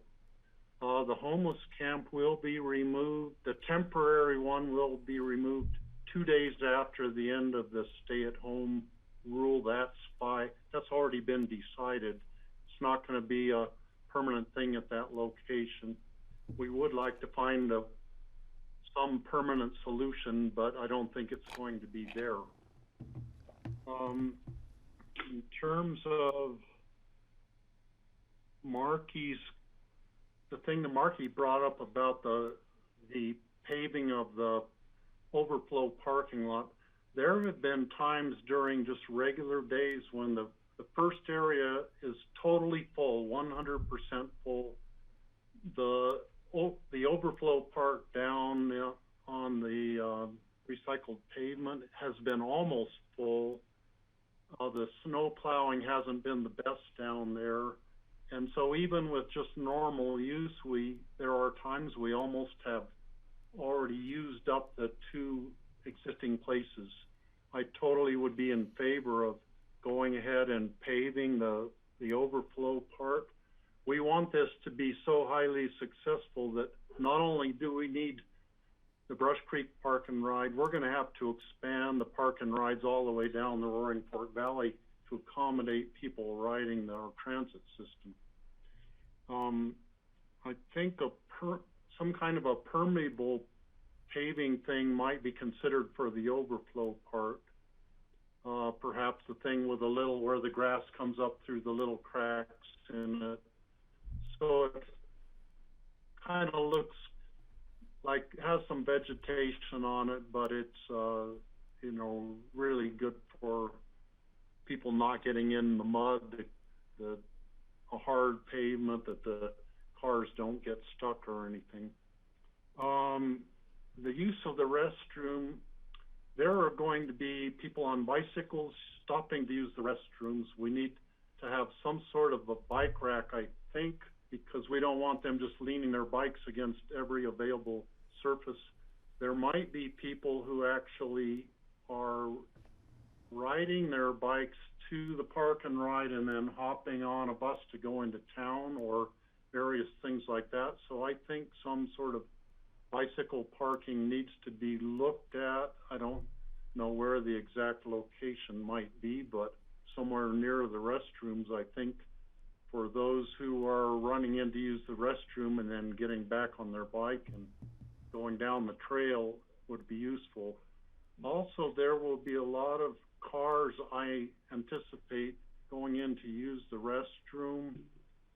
I can see somebody sitting in the slow-moving traffic jam 40 minutes or longer coming out of Aspen. By the time they get to Brush Creek, they need to use the restroom already because they're not going to make it to Glenwood or Newcastle or somewhere.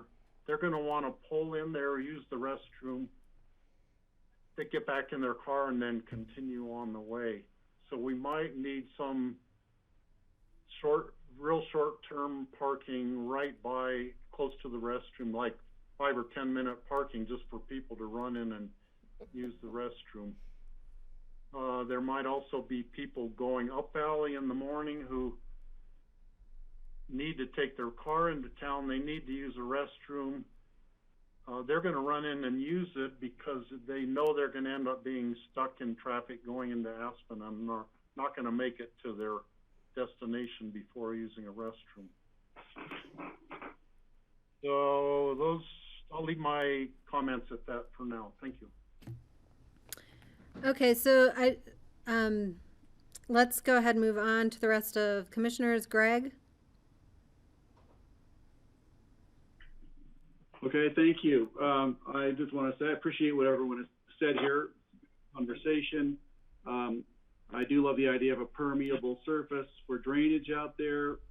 If we can get away without paving the extension area, that would be great. But I do agree we need paving in the expansion area we're considering directly east of the existing paving. I support that. My biggest concern really is the lighting mitigation. And I was hoping we could get some cooperation from Holy Cross if that's needed in order to berm through their easement, understanding that it's their easement, but there's a berm possibility with them. And then secondly, I'm really concerned about the people on Upper Ranch Road in the Brush Creek subdivision, the people facing out over the lot already in the highway. They're going to take the brunt of any changes, addition, lighting, congestion issues down there. So when we design lighting and shielding for that lighting, even if it's headlights, between the trees and other things, let's think about that angle that looks up at Upper Ranch Road in Brush Creek so we can protect those houses from getting lights in their windows as much as possible. I know it's not easy, but something to consider is to design it with that angle of elevation in mind. I think that's it for me on that. I'm in support of everything else. I'd support both these measures. Okay, thank you, Greg. I'll go in the room to Patty. Hey, yeah. So, David, on the numbers of parking places, from what I can see with the existing parking lot, the one directly behind it, we're going to have a total of 411 spaces. Within the scope, the base Yeah. scope, Right. that's about 400 So, spaces. and I can't read, I'm sorry, even with my glasses, the fine print that tells me how many spaces will be in that extension parking. It would be about 150, but that's maximum extent. So we'd end up with about 560 plus or minus. Give or take, depending on how Okay. far the money goes, yeah. Okay, and I think we need to look at expanding it because of all the points everybody has brought up. Permeable surface, we looked at that extensively for when we were gonna do where the oil and gas pump is. We looked at putting permeable. It was very expensive, so I think we need to take that into consideration. It was a great opportunity or an option, but it was extremely expensive. So I would support it, but we're already looking at, pennies here that we don't have enough money for. As far as the solar panels and the boiler, I think both. I think I'm going to look at George here. You can nod, George, if I'm correct. We could also apply for grant for an energy efficient boiler through CORE. So that might be another possibility for us. And I think if we did the solar, that would be a cost saving for the overall maintenance and operations of the park and ride. So that's money we could put back into other opportunities out there because we'd be saving money. So I think that should be a priority along with the security. But I think the solar and the boiler, and I understand Skippy's concerns about how how environmental is a snowmelt. But when you talk about the use out there, the people coming and going, the safety of people walking through those areas, we need to put public safety first here, I think, and have a way for people to get in and out without falling down. So that I'm supportive of moving this along, both the 70% base plan and looking at opportunities for what kind of pavement to do on the extension, how expensive, and looking at the solar and the boiler with assistance from core grants or other grant opportunities. Holy Cross is really interested in a lot of that. I'm sure they'd make a good partner for us, especially with the PV, with the charging station, the energy. So that's where I stand. Thank you. Thanks, Kelly. You're doing a great job. Oh, thanks. Yes, a lot to talk about here. So I'll just be quick with my support for the options as a group as presented. I think you've heard some feedback about how to prioritize those, and as well as the 70% plans with the extended paved parking. Before we move on, I want to just summarize what I've heard from the three boards. I do want to go check back in with Alyssa to see if she's had an opportunity to get her microphone or to call in if she has any comments. I think I fixed the problem. Great. But in the sake of time. Okay. So in the sake of time, I agree with what everyone else has said. Okay. So let me just check in on a vote for Snowmass Village. So can I just get a thumbs up or down from the four of you for question A about the four options? Okay, I don't see, okay, I see four in agreement for option, for question A about the four options. And then for question B about the 70% plans and the extended paving. Can I get a thumbs up or down? Oh. Okay. Okay, I see 4 thumbs up from Snowmass Village. And then I was taking a better tally as we moved through this. I'm getting smarter in these meetings. So I'll just summarize. For City of Aspen, I believe I saw a majority of support for question A about the 4 options, as well as full support for question B about the 70% plans and extended paving. And if anyone in the City of Aspen thinks that's different, please wave at me now. Okay, Tori, go ahead. Yeah, I think what I heard from 4 council members was about moving the solar panels up in the priority list. And just to be clear here, I want some clarification. Item number 1 is not about the restrooms. Item number 1 is about restroom security cameras, I believe. And item number 3, I was wondering if the snow melt boiler would be able to run off of the solar panels as well. What I'm saying here is I'm not discounting the safety measures or the snow melt or anything else. I just think that we put in the solar, as my fellow council members have supported, you put those in because we can run all those other things off of a renewable energy source. So if Dave Pezinchek could just talk about the snowmelt boiler, if that could run off the solar as well, and clarify number one is for restroom security cameras, not restrooms. So the boilers are proposed now to be natural gas, so they could not run off the electric. And the reasoning for that has been experience from RAFTA and other electric snowmelt systems that have just not been reliable. So that's why it's moved in that direction. All right, so let me check in then. Let me get a vote from City Council, City of Aspen Council about question A, the 4 options. I know that there's some discussion about reprioritizing those. We're voting sort of overall. Okay, so I could just get a thumbs up from the 5 of you. Anne, do you see? Okay, so I see that. Okay, and then on the question B about the 70% plans and the extended paving. Thumbs up or down from City Council? 1, 2, 3, 4. Skippy, that looks like a middle ground there. So we'll count 4 of them. I'm in favor of it, but if there's a semi-permeable option that works, I would prefer it. Okay. All right, and then BOCC, I'll check in with you. I think I know where we're at, but just a quick thumbs up on question A about the 4 options. If you have a thumbs up or down on David's help. Okay, so we have all 5 BOCC support question A, and then question B about 70% plans and extended paving. I think we're all on the same page there, but can I see a thumbs up? George, Patty, okay, thank you. Sorry if this is unwieldy. I appreciate everybody's patience. And we are half hour over based on that conversation. So No, David, you might lose some time at the end. I was just going, wait, we still have, oh no, we're done at 6, right? Okay, so in the interest of time, I would just encourage folks, if you have to step away for a break, please do so of your own accord, but we are not going to take a formalized break. There's not one on the agenda. So let's move along to Drill Sergeant. item number 4, which is the near-term vision and items for consideration at Brush Creek Park and Ride. Go ahead, David. Thank you. Hopefully, I'll keep my my comments short on this. So the purpose for this next section is to get a feel for where the EOTC stands on 3 different items. And the outcomes that I'm looking for are essentially a yes, move forward, and that's a yes as a group. We agree that this does need to happen, and we can provide appropriate guidance here tonight for staff to go and pursue it as quickly as possible. The second one is yes, move forward within certain parameters. So that's a yes if. So that's a yes if it meets, say, certain standards. So if it does X, then we're in favor of it. If not, then we need to reconsider. So in that case, it would require staff probably doing further research and coming back with a staff recommendation.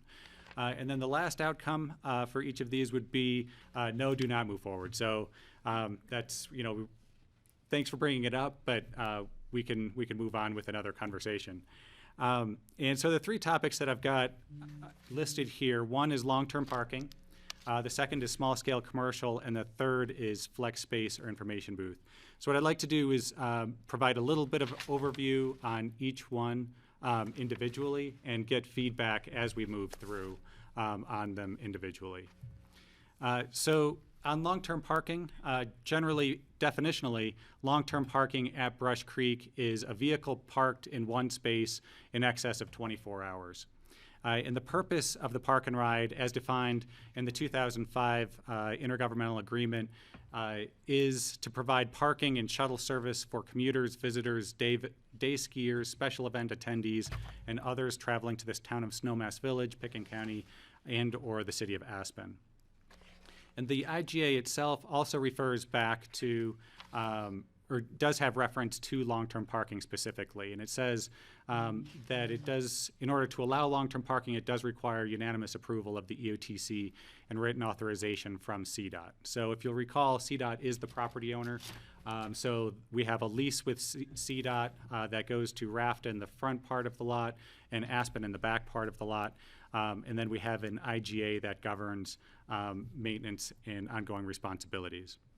Looking at enforcement, we have, just so you're aware, the parking enforcement is conducted by the City of Aspen Parking Department.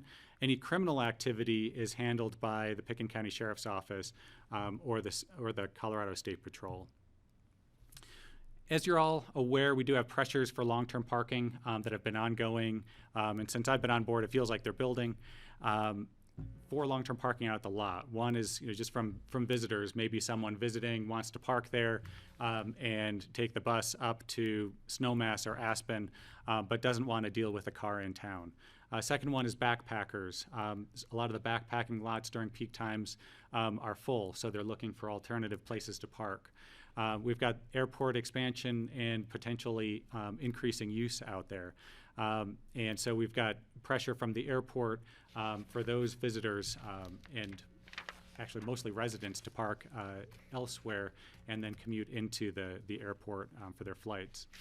And then something else that is an increasing use with the increasing frequency of bus staying in particular is people who want to park there for several days and take RAFTA into Glenwood and then bus staying out to Glenwood Spring or out to Grand Junction or Denver for a weekend or week, but looking for some place to park long-term in town to make that trip.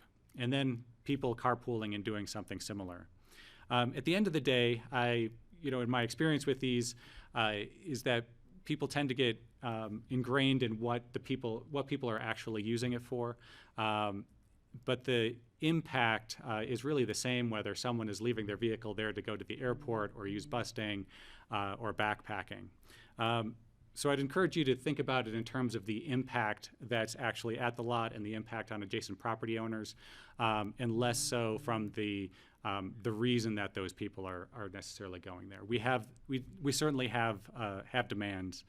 And then to look at long-term parking at the lot itself, back in 2005, there was approval for a specific use of long-term parking. That is PUC-regulated operators.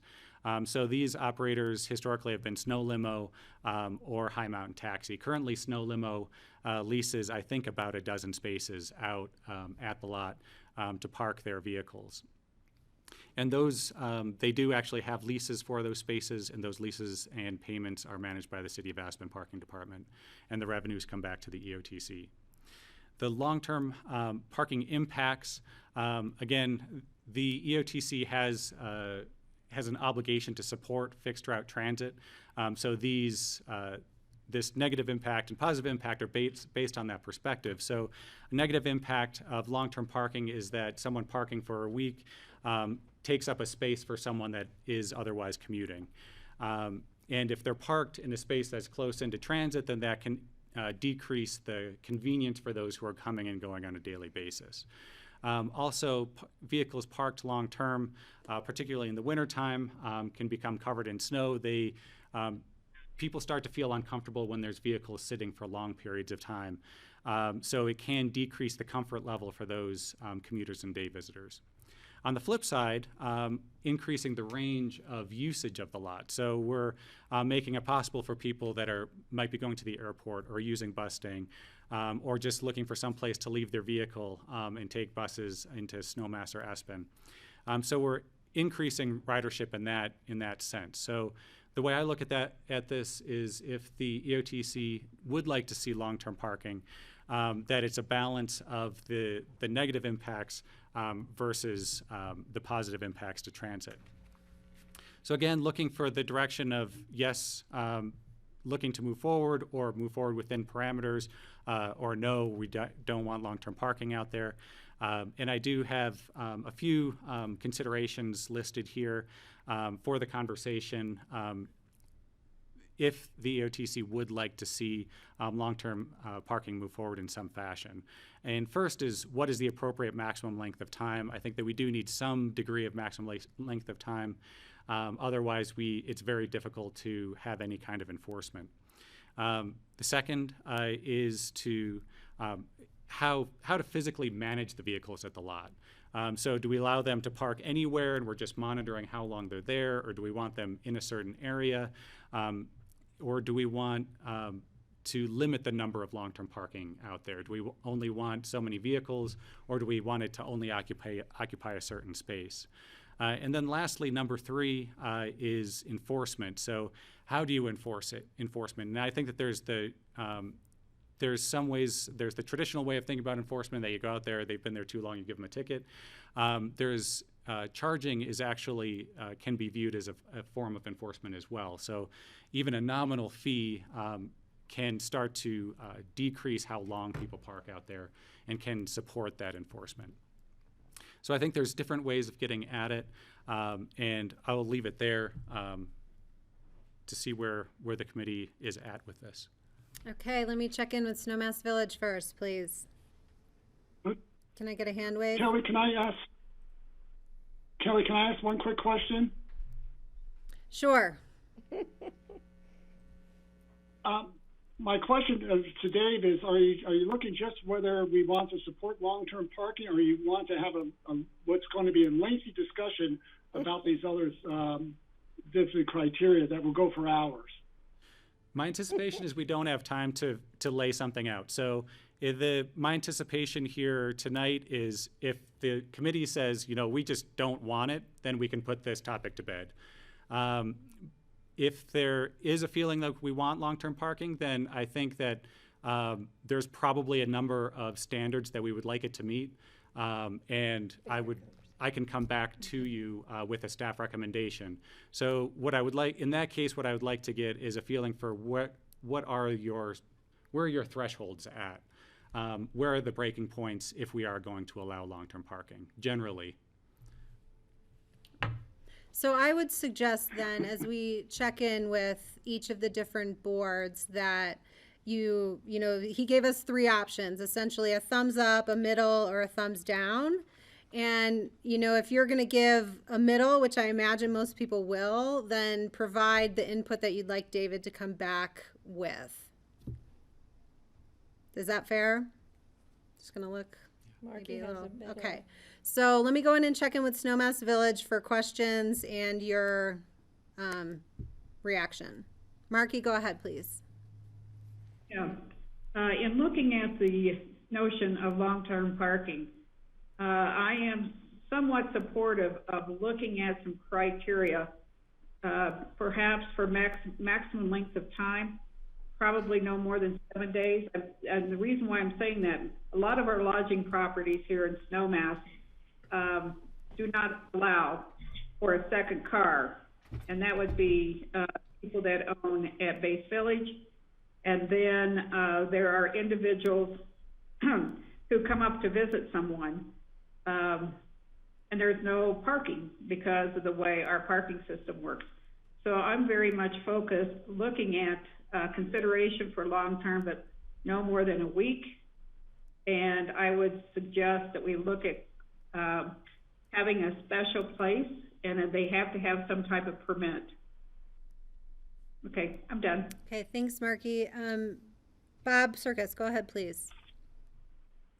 Yeah, I am on the same page with Marky.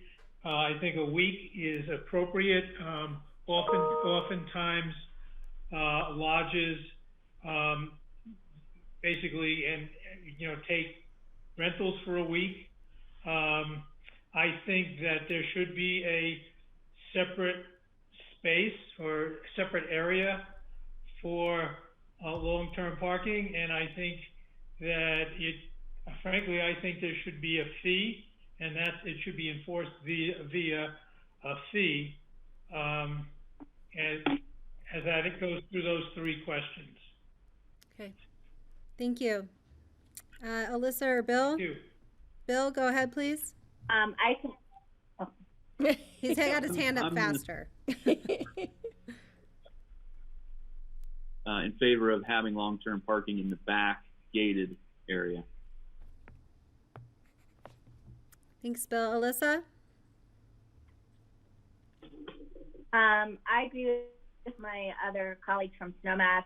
I would say that maybe we want to look at certain times a year when there's X Games or other things not allowing to have long-term parking, because that seems when there's a huge event that it gets so built up.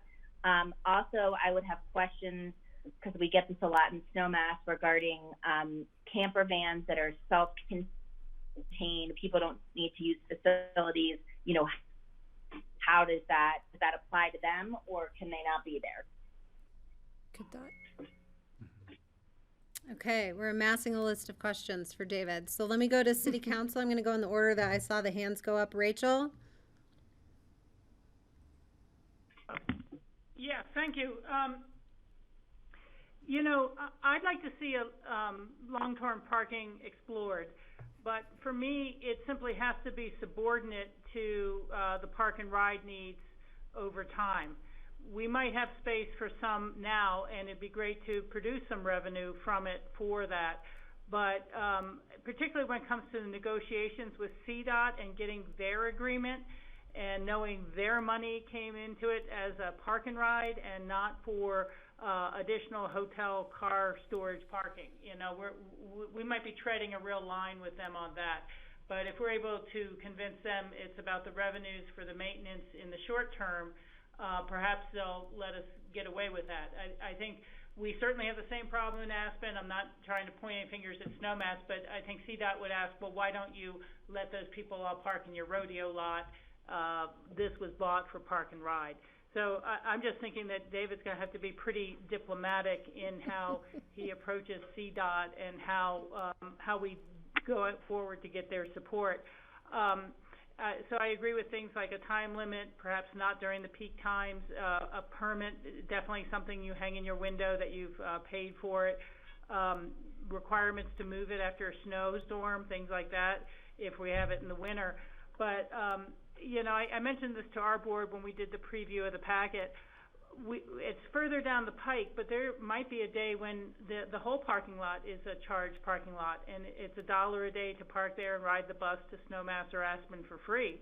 But you know, there's a point at which affording free is getting harder for all of us, and so I think it's a kind of a progression of concentric circles of how much it costs you to park in town, where there's parking availability, what's the easiest for commuting, and it's going to be that lot. So I think we need to look into it, and especially the potential of the lease spaces that we lease to some of the taxi companies and things like that.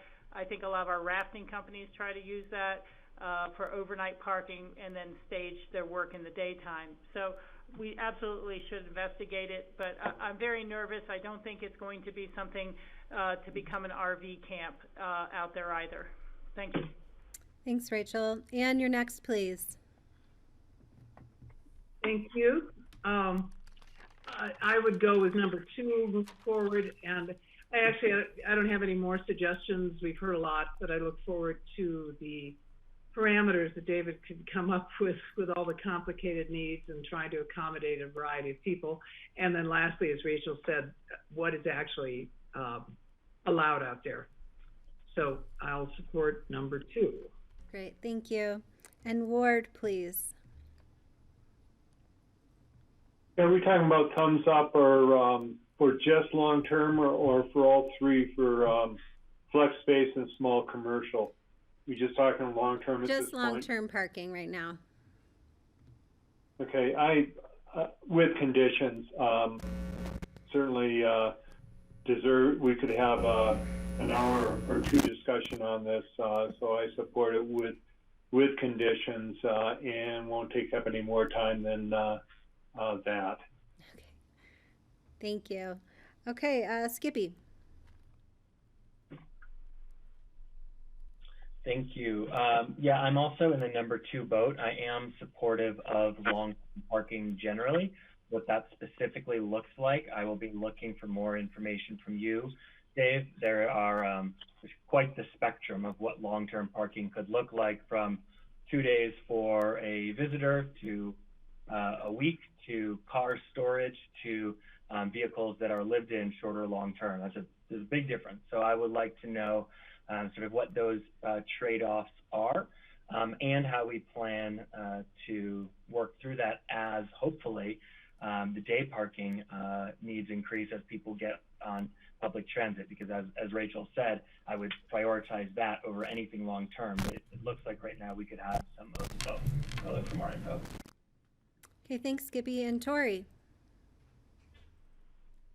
I'm on the side there. Move forward with certain parameters. Great, thank you. All right, I'll check in with BOCC. Kelly, can I just add one comment? Sure.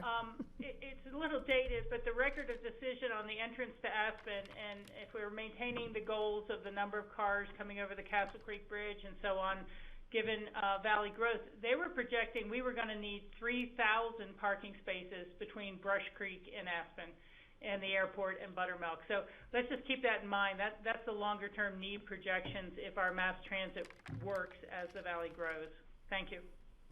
Thanks, Rachel. Okay, let me check in with BOCC. I'll go to folks at home. I'll begin calling on you. So I'll go to George. Yeah, I'd move forward with certain parameters. I really would view this as a park and ride for long-term parking, specifically for the airport and for bus fame, frankly. And I agree with Rachel, it shouldn't be an RV camp, but and I would look at paid parking as well.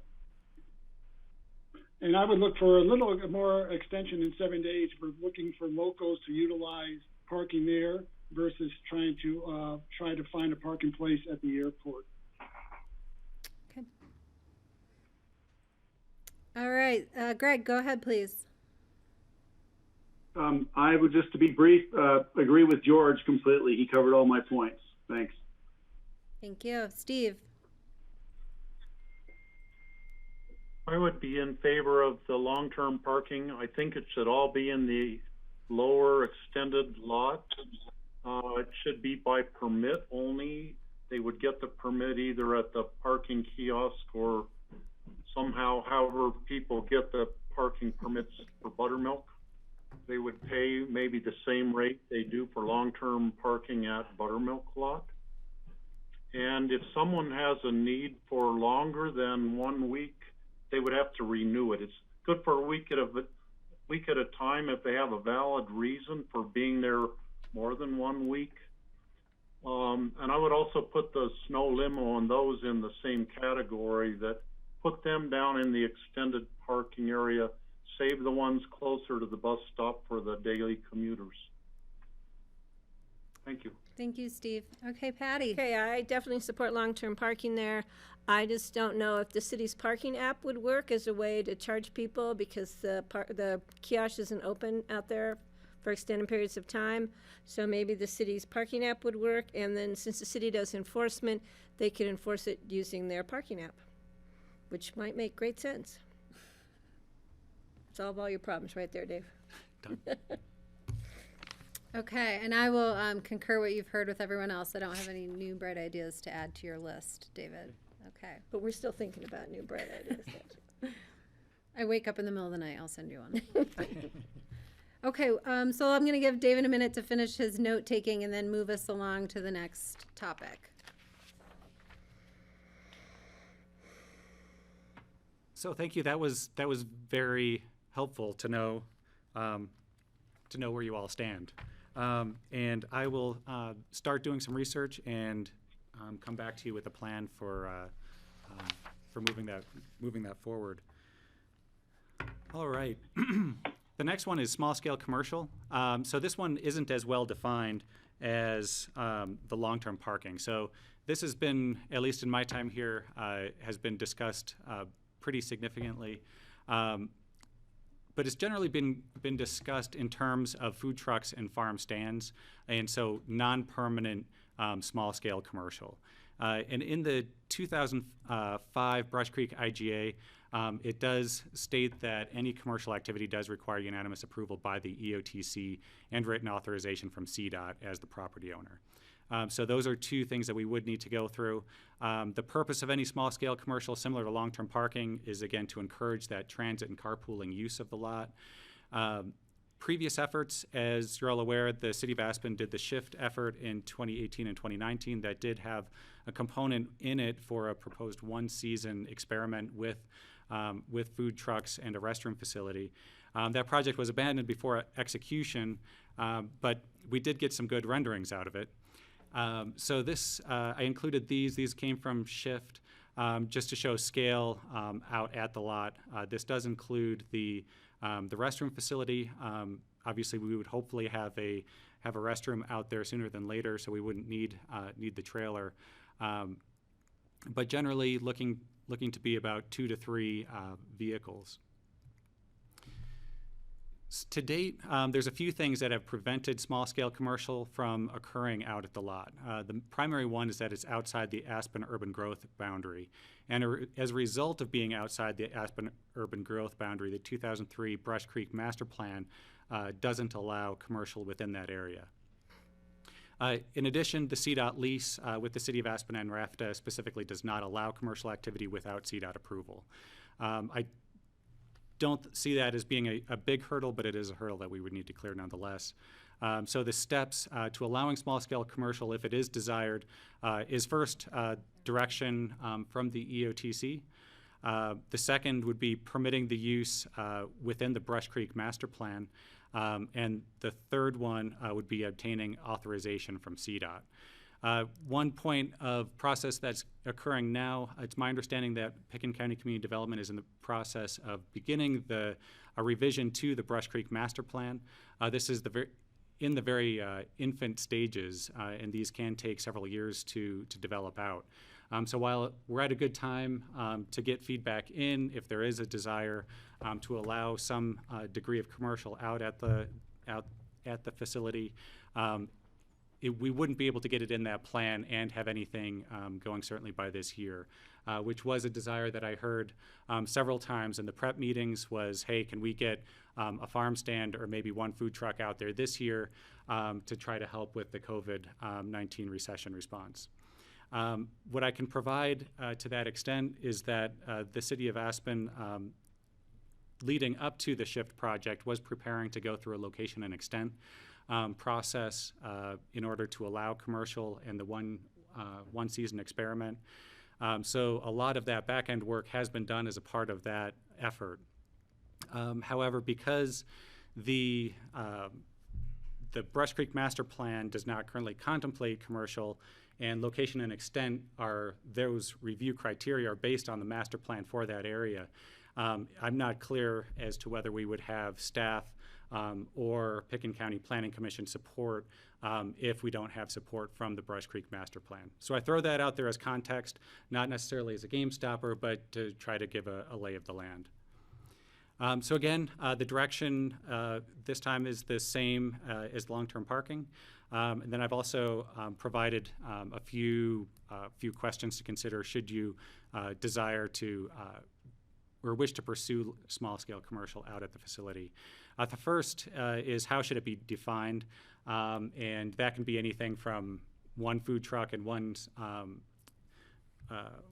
farm stand to a certain area, but some sort of definition, I think, is crucial if we're going to call it small scale.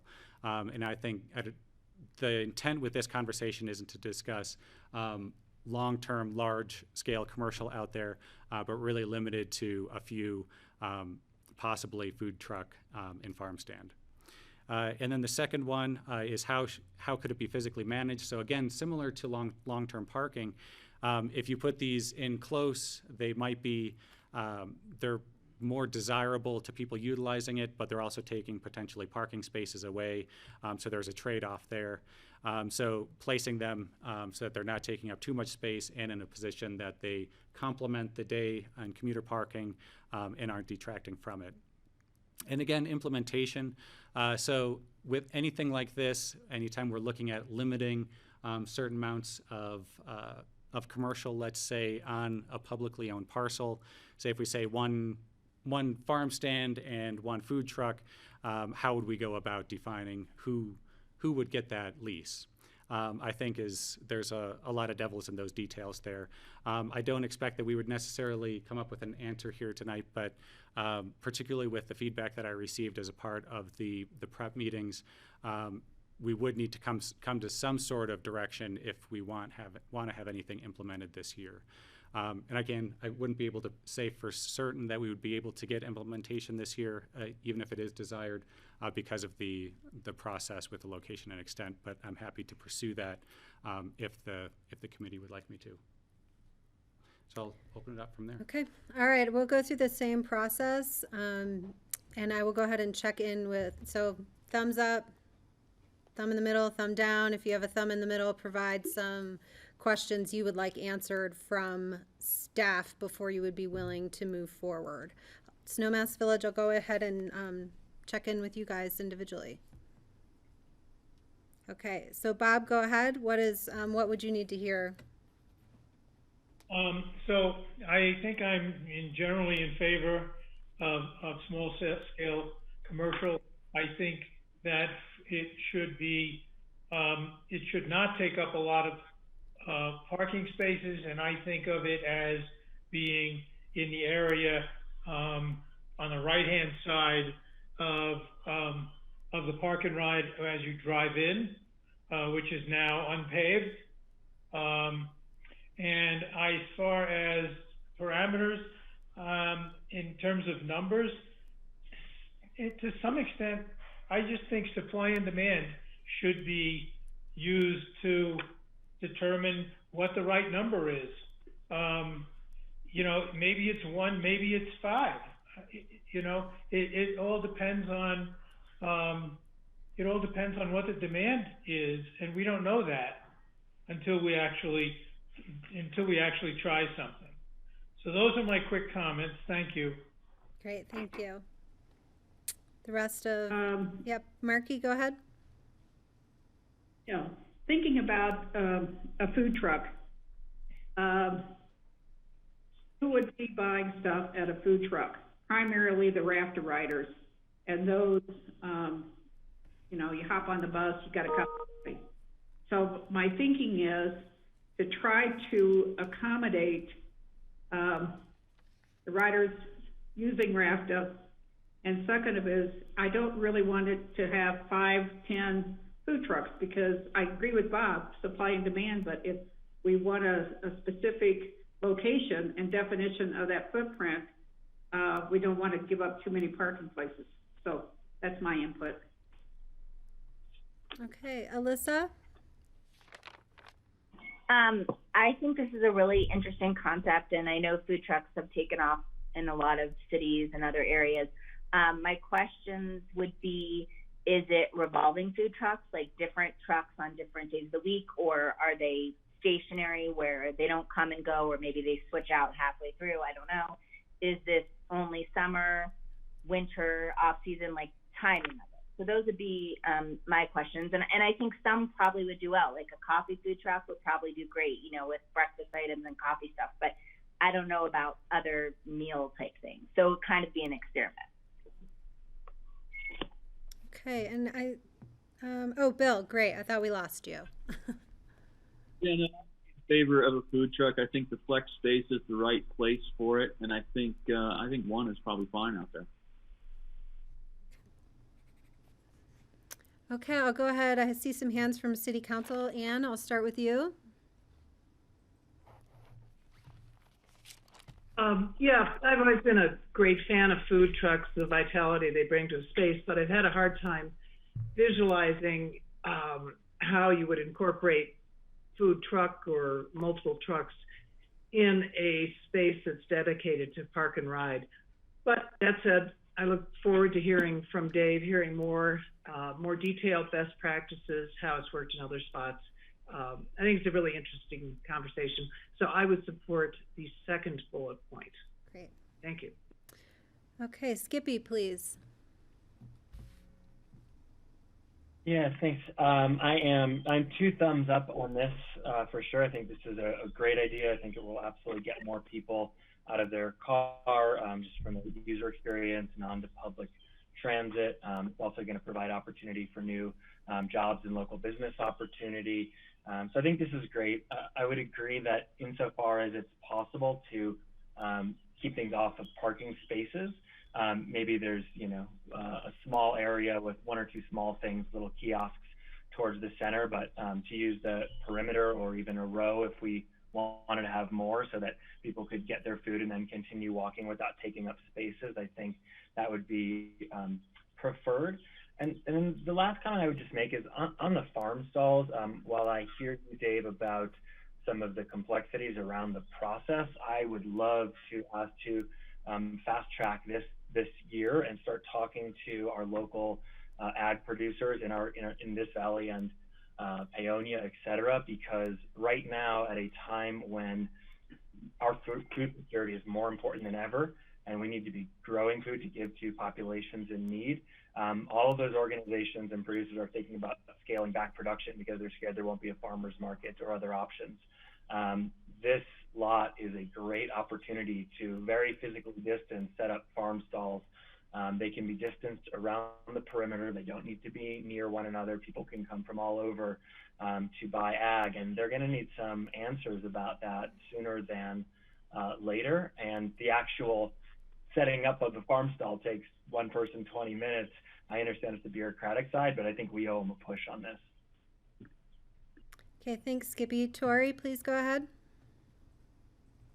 I am thumbs up on this. I would like to start small. I have a feeling that perhaps a food truck or coffee cart is probably a better fit for this space than a farmer's market or something like that. But I'm willing to try both. And then I would add one other thing to it was, while we were looking at getting some permanent bathrooms out there, I was also in favor of trying out, again, on a temporary basis, but one of those nicer bathroom facilities that is a truck that you bring in and it's got some bathroom spaces. So I am a thumbs up on this, and I'd start small and I'd see what impacts we get and let it organically grow to fit the space. Thanks. Thanks, Tori. Ward? Yeah, I see your hand up here. Yeah, thank you. I support this with some conditions. A definition would be a non-permanent stall or booth. I think that the scope and scale should be, I think, perhaps defined by a future master plan, that we should cap the size on it, and that it should be to support park and ride only, because that's what CDOT has that space for, is for parking. It's not set up to be a permanent commercial space, and I think we might get into problems with the state and with the neighbors if we try to make this into a farmer's market or go beyond the scope and scale of transportation uses only. Thank you. Great, thanks, Ward. Rachel? Yeah, thank you. Yes, I'm for moving forward with this. I mean, even if it's really more of a cart than a truck, getting those blueberry muffins and coffee in the morning, I'm tending to think more about people who are waiting in between buses, and you have 20 or 25 minutes to kill sometimes. That's when people are going to be, going for a snack of some sort. I don't see it as full meals either, but I also see that potential that people will really want to nosh on something or have a cold drink in the summer, a hot coffee in the morning. I am interested in the concept of a, quote, farmer's market, but the thing that makes those work is having a concentrated time period when people know they can come and they'll be there, and that they're not there 8 hours a day, 5 days a week. So that's the one real thing you need to add into it. If there was going to be a farmer's market, it really would just be a few hours one morning or a few hours a different day. And most of those vendors have days when they're in the parking lots in Basalt or in Glenwood of different days. So it really has to work with their schedules as much as anyone else's. I'd be up for that. I think we should continue to investigate it. I guess we all need to look at the master plan about where it would be located, because if I'm waiting for a bus, I don't want to walk 100 feet or yards away from the bus stop and then run back to make sure I don't miss my bus. I think there's a little bit of a connection there that people feel, do I have enough time to get all the way over there for that cup of coffee and then get back for the bus? So I think proximity is actually an important part of making it work. But I think we all will have a meeting in the future, and we can sit down and kind of hash through more of the details as David has finished investigating. There may be some things that CDOT just gives us a flat no, and it's not going to be possible anyhow. Thank you. Okay. And Skippy, your hand is still raised, but you've walked away. So I'm going to move on to BOCC. George, go ahead. Thanks, Kelly. I think I'm going to be an outlier on this one. Right off the bat, there's some serious discussions that are going to need to happen regarding our Pickens County land use code. Currently, any commercial use is actually prohibited. And I don't think that for something with this, the impact of this should be utilized by just a location and extent. So that's a big hurdle right off the bat. You know, as a long-term rafter rider, and going in and out of the Brush Creek lot for years, almost on a daily basis, given our new rafter schedule, when we get back to normality, you've got buses that run 12 to 15 minutes. I mean, they're running constantly. So I'm not sure where the idea that by having a food service at the Brush Creek lot is going to encourage people to actually pull in and actually hop on the bus versus just hopping on the bus anyway. I also have a concern about having food and drinks on the buses. That's not always a very pleasant experience if you're a passenger. And certainly I have concerns in terms of the upkeep and the maintenance of those buses because there's going to be spillage of beverages and food. So I'm not really seeing this. The original idea, I think, started with the thought that there might be a visitor center out there, and then you'd have people actually coming in for some information, and that made sense to me. If and when there is a visitor center, to capture people there and have some sort of food. It could just be as simple as some vending machine. But I have some serious reservations with this, and I think we'd have to have a begin with a discussion in terms of looking at the Pickens County Land Use Code. Okay, thank you, George. Steve? Yeah, I agree with a lot of what George says. I was thinking about people spilling coffee on the bus, dropping food on the floor, and having cleaned many school buses and village shuttle buses in my life. We didn't really like having food on there at all. I really like the idea of if someone is doing a long range ride like down to Glenwood and they're hungry and thirsty, letting them be able to get something is kind of an appealing way to encourage people to ride the bus and not be in their car.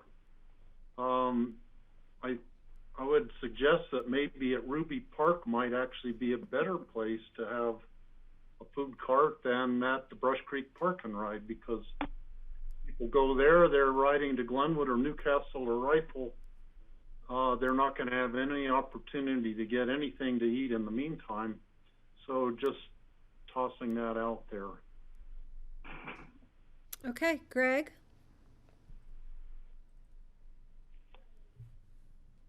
Yeah, thank you. I'm not sure what the rules on raft are, but I think that people are already carrying food and carrying drinks, and no doubt there is some spillage on the buses already. I don't see this as being a major impediment, so I don't think that's an issue to really be concerned about now, but we can keep it in mind. I'd like to construct an experiment, and as Skippy says, let's fast track it for this year, a limited schedule. We're looking at a COVID-19 world, so whatever returning to normal is, I'm not sure that's even what, we don't even know what normal is going to be. So I do think that regarding the farm stands, we could probably accommodate perhaps up to 3 farm stands, 1 or 2 maybe. It's possible we could divvy it up among the various valley farmers, give each one a week to use the, one day during a week throughout the summer to put their stand there, or come up with some experiment. But I'd love to see it. With the farm stands, we also have CSA drop-offs where farmers come in and they find a location they can drop off and people can come in and pick up their CSA boxes. We have restaurant drop-offs. We have takeout, we have delivery, but now some restaurants are delivering to a central location. They set up a table and people can come and pick up from those places. A food truck, a coffee wagon in the morning. I would be in favor with the experiment. I know they're moving to hygienic ways of doing this where people call in or they go online and order it in advance and they pay in advance. They show up, they just pick up their order and keep moving. So it can happen efficiently. I'd like, if we could, if Dave has the bandwidth, to look at how farm markets around the country are adapting to the COVID-19 world. And that's including social distancing, metering people flowing through, where they online order, call in order, and then do a curbside pickup. As we do this, and if we're thinking about this in our plans, we should also think about, if we're going to have a location where a farm stand or a truck could be, we might want to have a utility hookup so they can plug in 120 just so that they can power their vehicle. But I think, yes, let's do it on a limited basis and see as an experiment what can go forward, if at all possible, given the master planning issues that George brought up. Thanks. Okay, thanks, Greg. And to Patty. Yeah, I have a question about the urban growth boundary. If we push very hard to respect the City of Aspen urban growth boundary, and if this commercial use is pushed outside of that, I think that's a serious question that we need to deal with. Are we willing to open that urban growth boundary up, or do we stick with it? Because we try to abide by the urban growth boundary, and now this could be pushing that envelope. So that's a question I have, along with the master plan. If the master plan at Brush Creek homeowners are very involved, says no commercial, I think we need to take that into mind. I'm not sure how they'd feel about a temporary, quick, fix, throw it in there for this summer, but those are issues that I have. And unintended consequences of more traffic. You look at buttermilk with the people pulling into the fruit stand that's now a vegetable stand or a farmer's market. Do we want people pulling in and out of there to get supplies from a farmer's market, or if there's a good food cart, to take dinner home to family when they didn't park there and they didn't ride the bus? So I think we need to be careful about the unintended consequences of uptick in traffic that's not really traffic that's coming and going from the park and ride. It's coming and going from the small commercial uses. Just a thought. I think we need to look at it further. And I would be the first to support doing something this summer for some farmers markets. But then again, there's a permitting process with CDOT. There's bringing in the Brush Creek Homeowners Association, who have a say what happens in that park and ride. So there's some other issues that might make a quick fix not something we can do for this summer. But I think Dave can ask some questions, and we're going to have another meeting if we're going to go forward with that, because our next meeting is not till October. So we also need to take that into consideration. Great, thank you.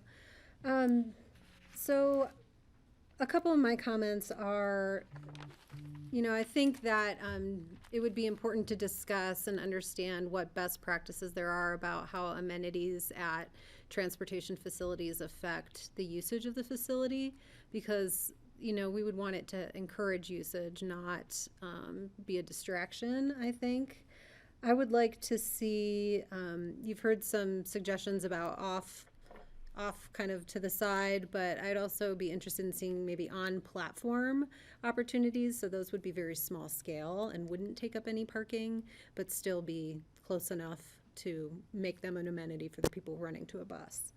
And then finally, I think there's a question about, I've heard conflicting opinions about the demand for farmers to have additional locations. So I would like to, if that is the case, then I would like to see this move forward quickly, but I think we need to suss that out. So if we had a farm stand available, maybe different farms used it one day out of a week, but would they? Because that to me would mean let's try and do this more quickly, given the situations with the restaurants closing and lack of market for our local farmers. Otherwise, I think we could buy more time to consider this.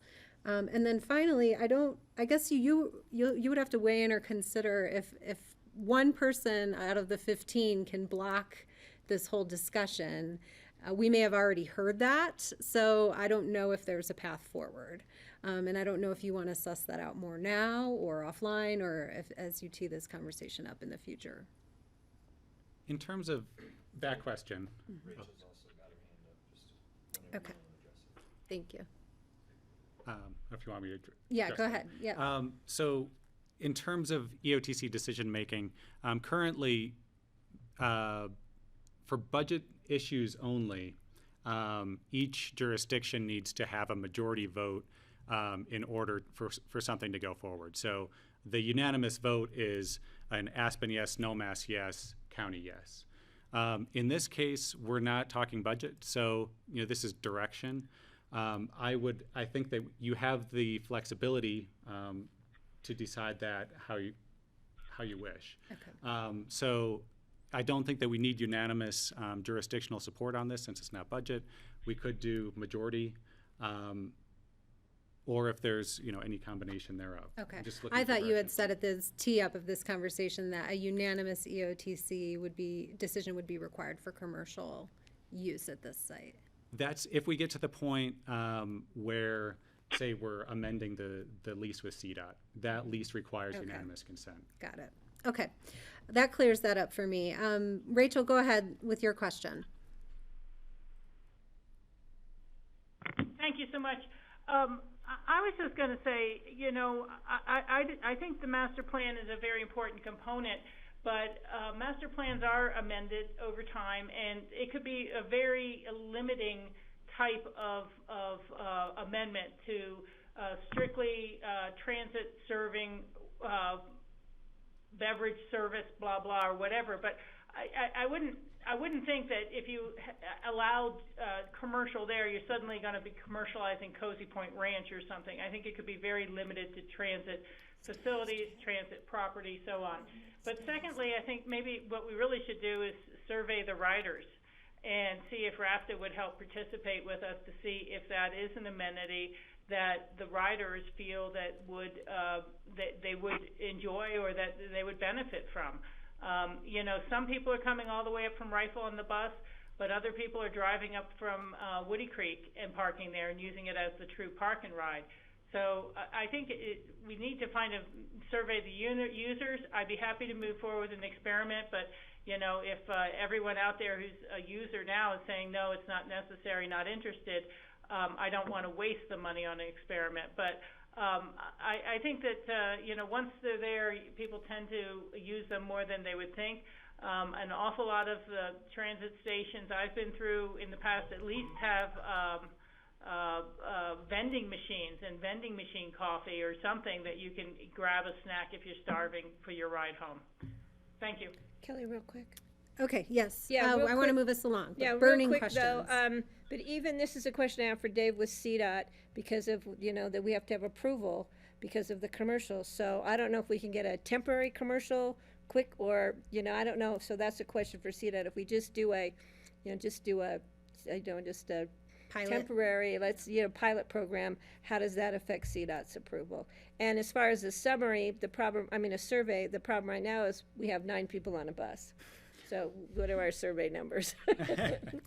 Okay, George, burning questions on this topic because we do have more on the agenda. George, go ahead. I can appreciate that. It goes actually beyond CDOT. CDOT's certainly a key player, but again, it goes back to Pickens County's land use code, and that process has to be maintained. And so a quick fix, I don't believe is going to happen. So just FYI. Okay, so we have one more round of Greg, burning question. this is just a comment from Cindy Hubin, who must be watching, who just weighed in and says, the 1999 IGA with Brush Creek Metro says it's limited to U.S. Forest Service sales, whatever that means. Could they have a farm stand?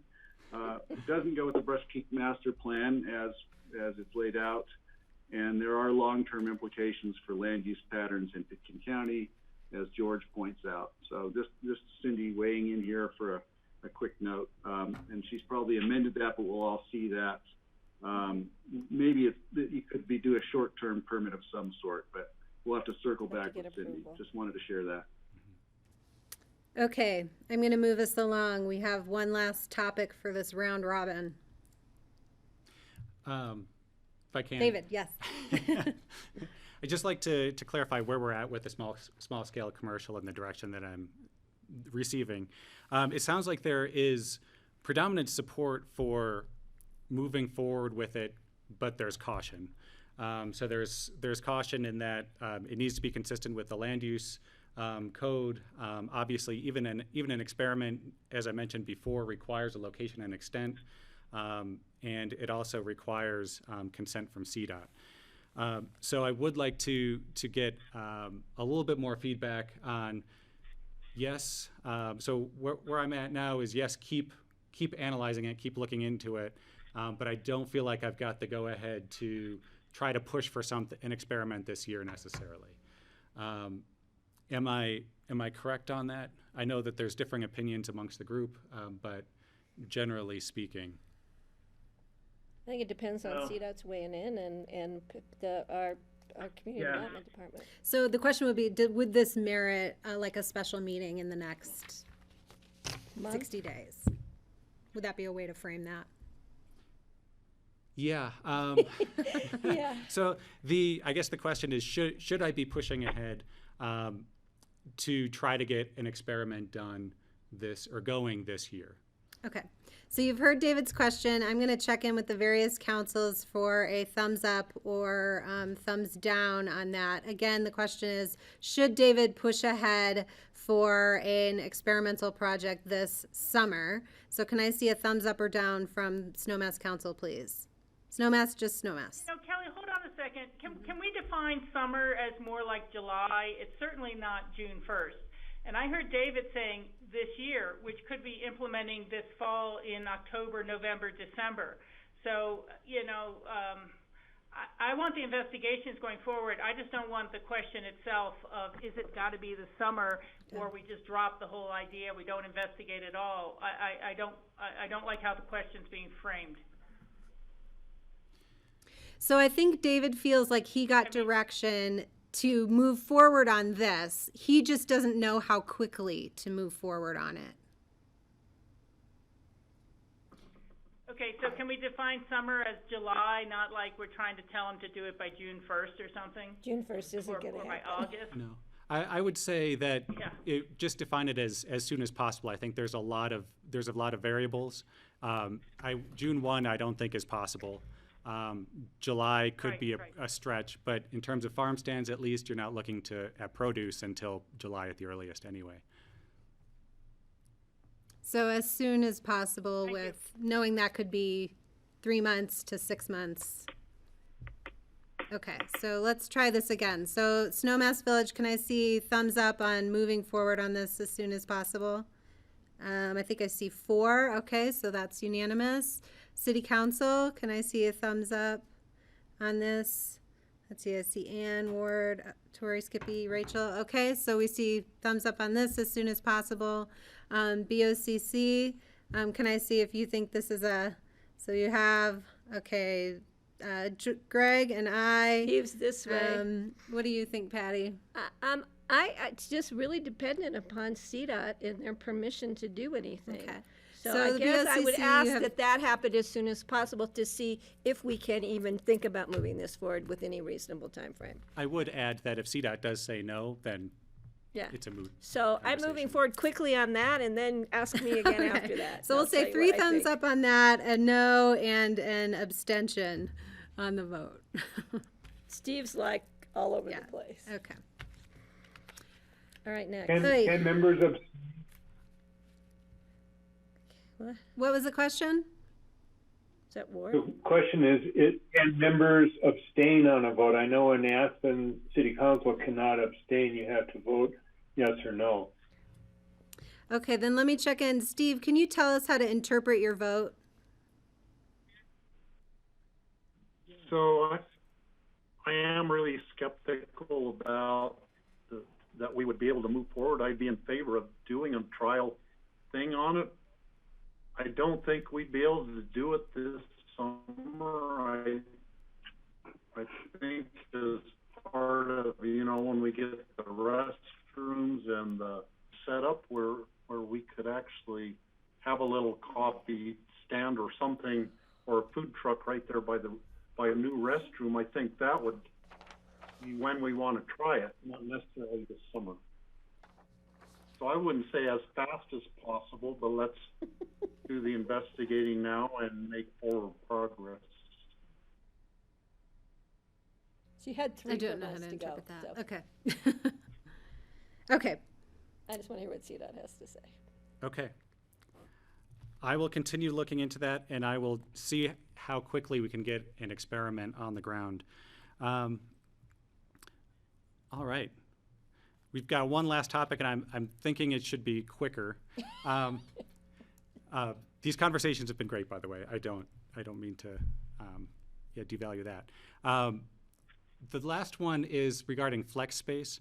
So as you'll recall, this is the area adjacent to the restrooms. Essentially, the direction I'm looking for here is whether after the restroom and the flap project is developed out, do we want to immediately move to build some sort of enclosed or partially enclosed or space within that area? So currently, the plan is to leave it as an open flex paved area where people can put tents during events. The cost of the enclosure, we learned from the 30% review came in. The low end was about $800,000 for a partial enclosure, closer to $1 million for a full enclosure. So it's not an inexpensive ask. The purpose of the enclosure, again, could be used as an information booth or a flexible building for indoor space during events or security checks. These are some renderings. So you saw the one on the left before. That's the flex space with the picnic tables as is currently approved and is contemplated to be built out with the flap project. On the right, this is a rendering that the consultants put together for 30% review that shows a possible option for an enclosure. So this is, I think, closer to the $1 million option for that enclosure. But that's the type of development that we're thinking here. And the area will be developed out so that a building could be put on it at some point in the future.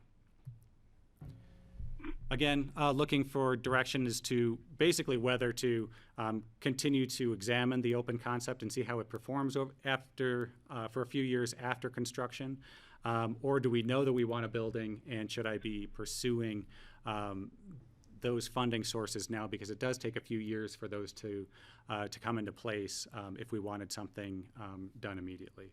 So just looking for that direction. Okay, David, let me just ask you to clarify. So a yes move forward would be design the closed-in building? Yes. Okay. Okay. And a no, do not move forward would be we leave it with the open where the picnic tables were that we saw. Exactly. We see how it does, and then we revisit this probably a couple years after this is constructed. The flap project is constructed. Thank you for that clarification, because I was backwards on it. Okay. Sorry. Okay. Okay, we'll do, Ward, do you have a quick question for clarification? Your hand was raised here.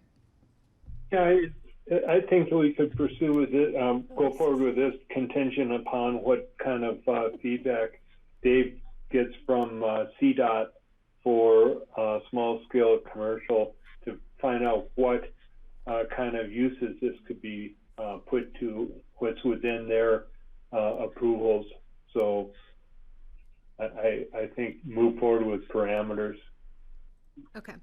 All right, let me go to Snowmass Town Council first, please. Who can I see? Bob or Marky? Yeah. If we're going to do a flex, I think we need to get some, I don't think we want to go, I'm not supportive of building the whole thing out. I think we need to keep it open air, see what the use might be, and then make a decision. Okay. Thank you. I'm not in, this is Bob, I'm not in favor of moving forward on this until after the restroom and the flap project has been completed and we see how this impacts the use of the park and ride and the use of the bus system. Okay, thank you. Alyssa? I'm going to agree with the other two on that. And Bill? Yeah, I'm not feeling the need for a structure there. I still think that open space is best served by a food truck or a commercial entity. Okay, and I'll go to City Council. Rachel, I saw your hand was up before. Yeah, thank you.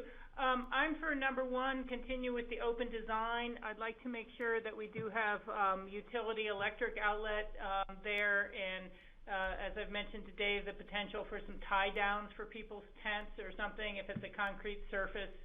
But you know, I don't want to confuse this concept that we were talking about with the limited commercial.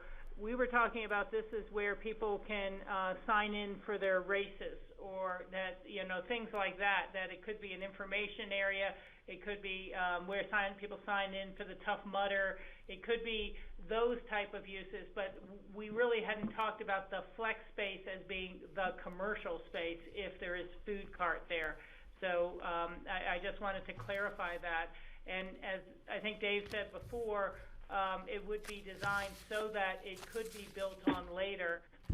It would be a foundation if we decide that we do need a structure. But I'm obviously for number one. Okay, thank you. Tori? We're number one. We're number one. All right, Ward?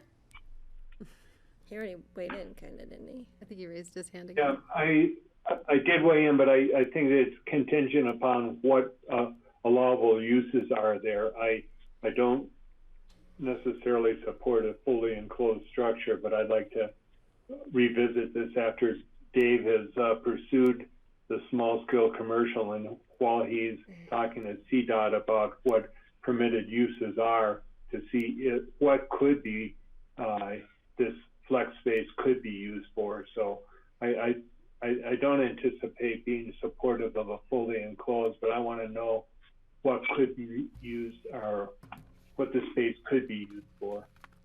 Okay, thank you. Anne?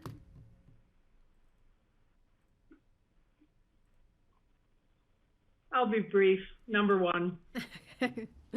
And Skippy? Hey there. I'm not I'm in favor of moving forward at this time. I'd rather wait and see what use cases show up, and Dave, or if they do, I'd like to see if they would be interested in being funding partners if something were to be considered that's more permanent. But I would much rather see us look at impermanent, removable structures. I'm pretty sure you could pick up a race packet from a pop-up tent. Okay. Thank you. I'll check in with BOCC at home. Who wants to go? Steve, I'll call on you.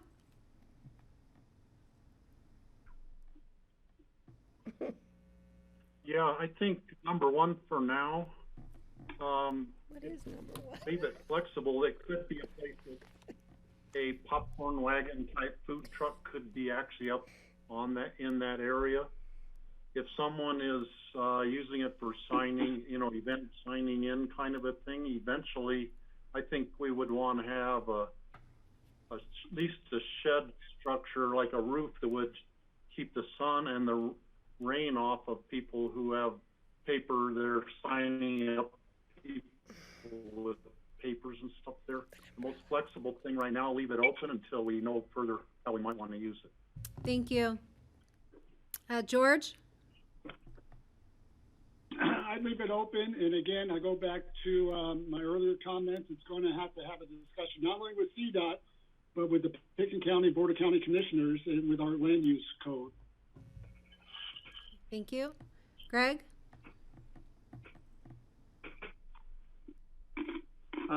I'm not super enthusiastic about it. I can certainly do a wait and see, and so I'm either. I really think that we've piled a lot on Dave already, so maybe we don't want to put something else on him. I could easily say no to this, or let's just table this until we see what happens with everything else we've discussed. Okay, thank you. And Patty? Yeah, I think having an open air flex space is a good idea for many reasons. And Dave and I think we've all talked about this. If in the preliminary designs, we can set it up for future enclosure or future roofing of some sort, so we didn't have to start from square one again if in the future we decide it needs some kind of partial enclosure or eventually full enclosure. But I think for now, just having the space available is a great idea. Okay, and I will concur with the wait and see and the amenities that, or the design features that Rachel suggested as far as power and tie downs. Yeah. Okay. So we are at 7 o'clock. Before, I want to check in with David to find out about, we still have an entire other item on the agenda, and your memo included updates to information, but is there anything urgent and burning that you would like our time for? Go past 7. I don't have anything urgent or burning. I would like to, if anybody does have any questions or anything on the updates, we've got things on, budget and the dynamic message sign, all of these different items in here. So if you do have any questions for me, or that you'd like to pose with the full group that you haven't gotten answers on yet, okay. I think now is the time. The only updates I have to the updates is that we do now have a landing page for the EOTC. It's attached to the Pickens County website. It is not fully populated yet, so it's not fully functional, but I anticipate using it for agendas and packets moving forward. And as of a couple days ago, we are officially under contract for the dynamic message sign. So that is moving forward. So those are the two updates I have to the updates. Okay. So let me just check in if before we would adjourn, on the list of the updates that David provided with us, is there a topic that anyone has an urgent question on that they feel we should continue the meeting to discuss? I'm not seeing any. Do we need a motion to adjourn this meeting? I'm going to move to adjourn this meeting, if that's okay with everybody else. I want a thumbs up on that one, please. Okay. So Patty's made a motion to adjourn. May I have a second? I'll second your motion, Patty. Thank you, Ann. Okay. And all in favor, please say, yeah.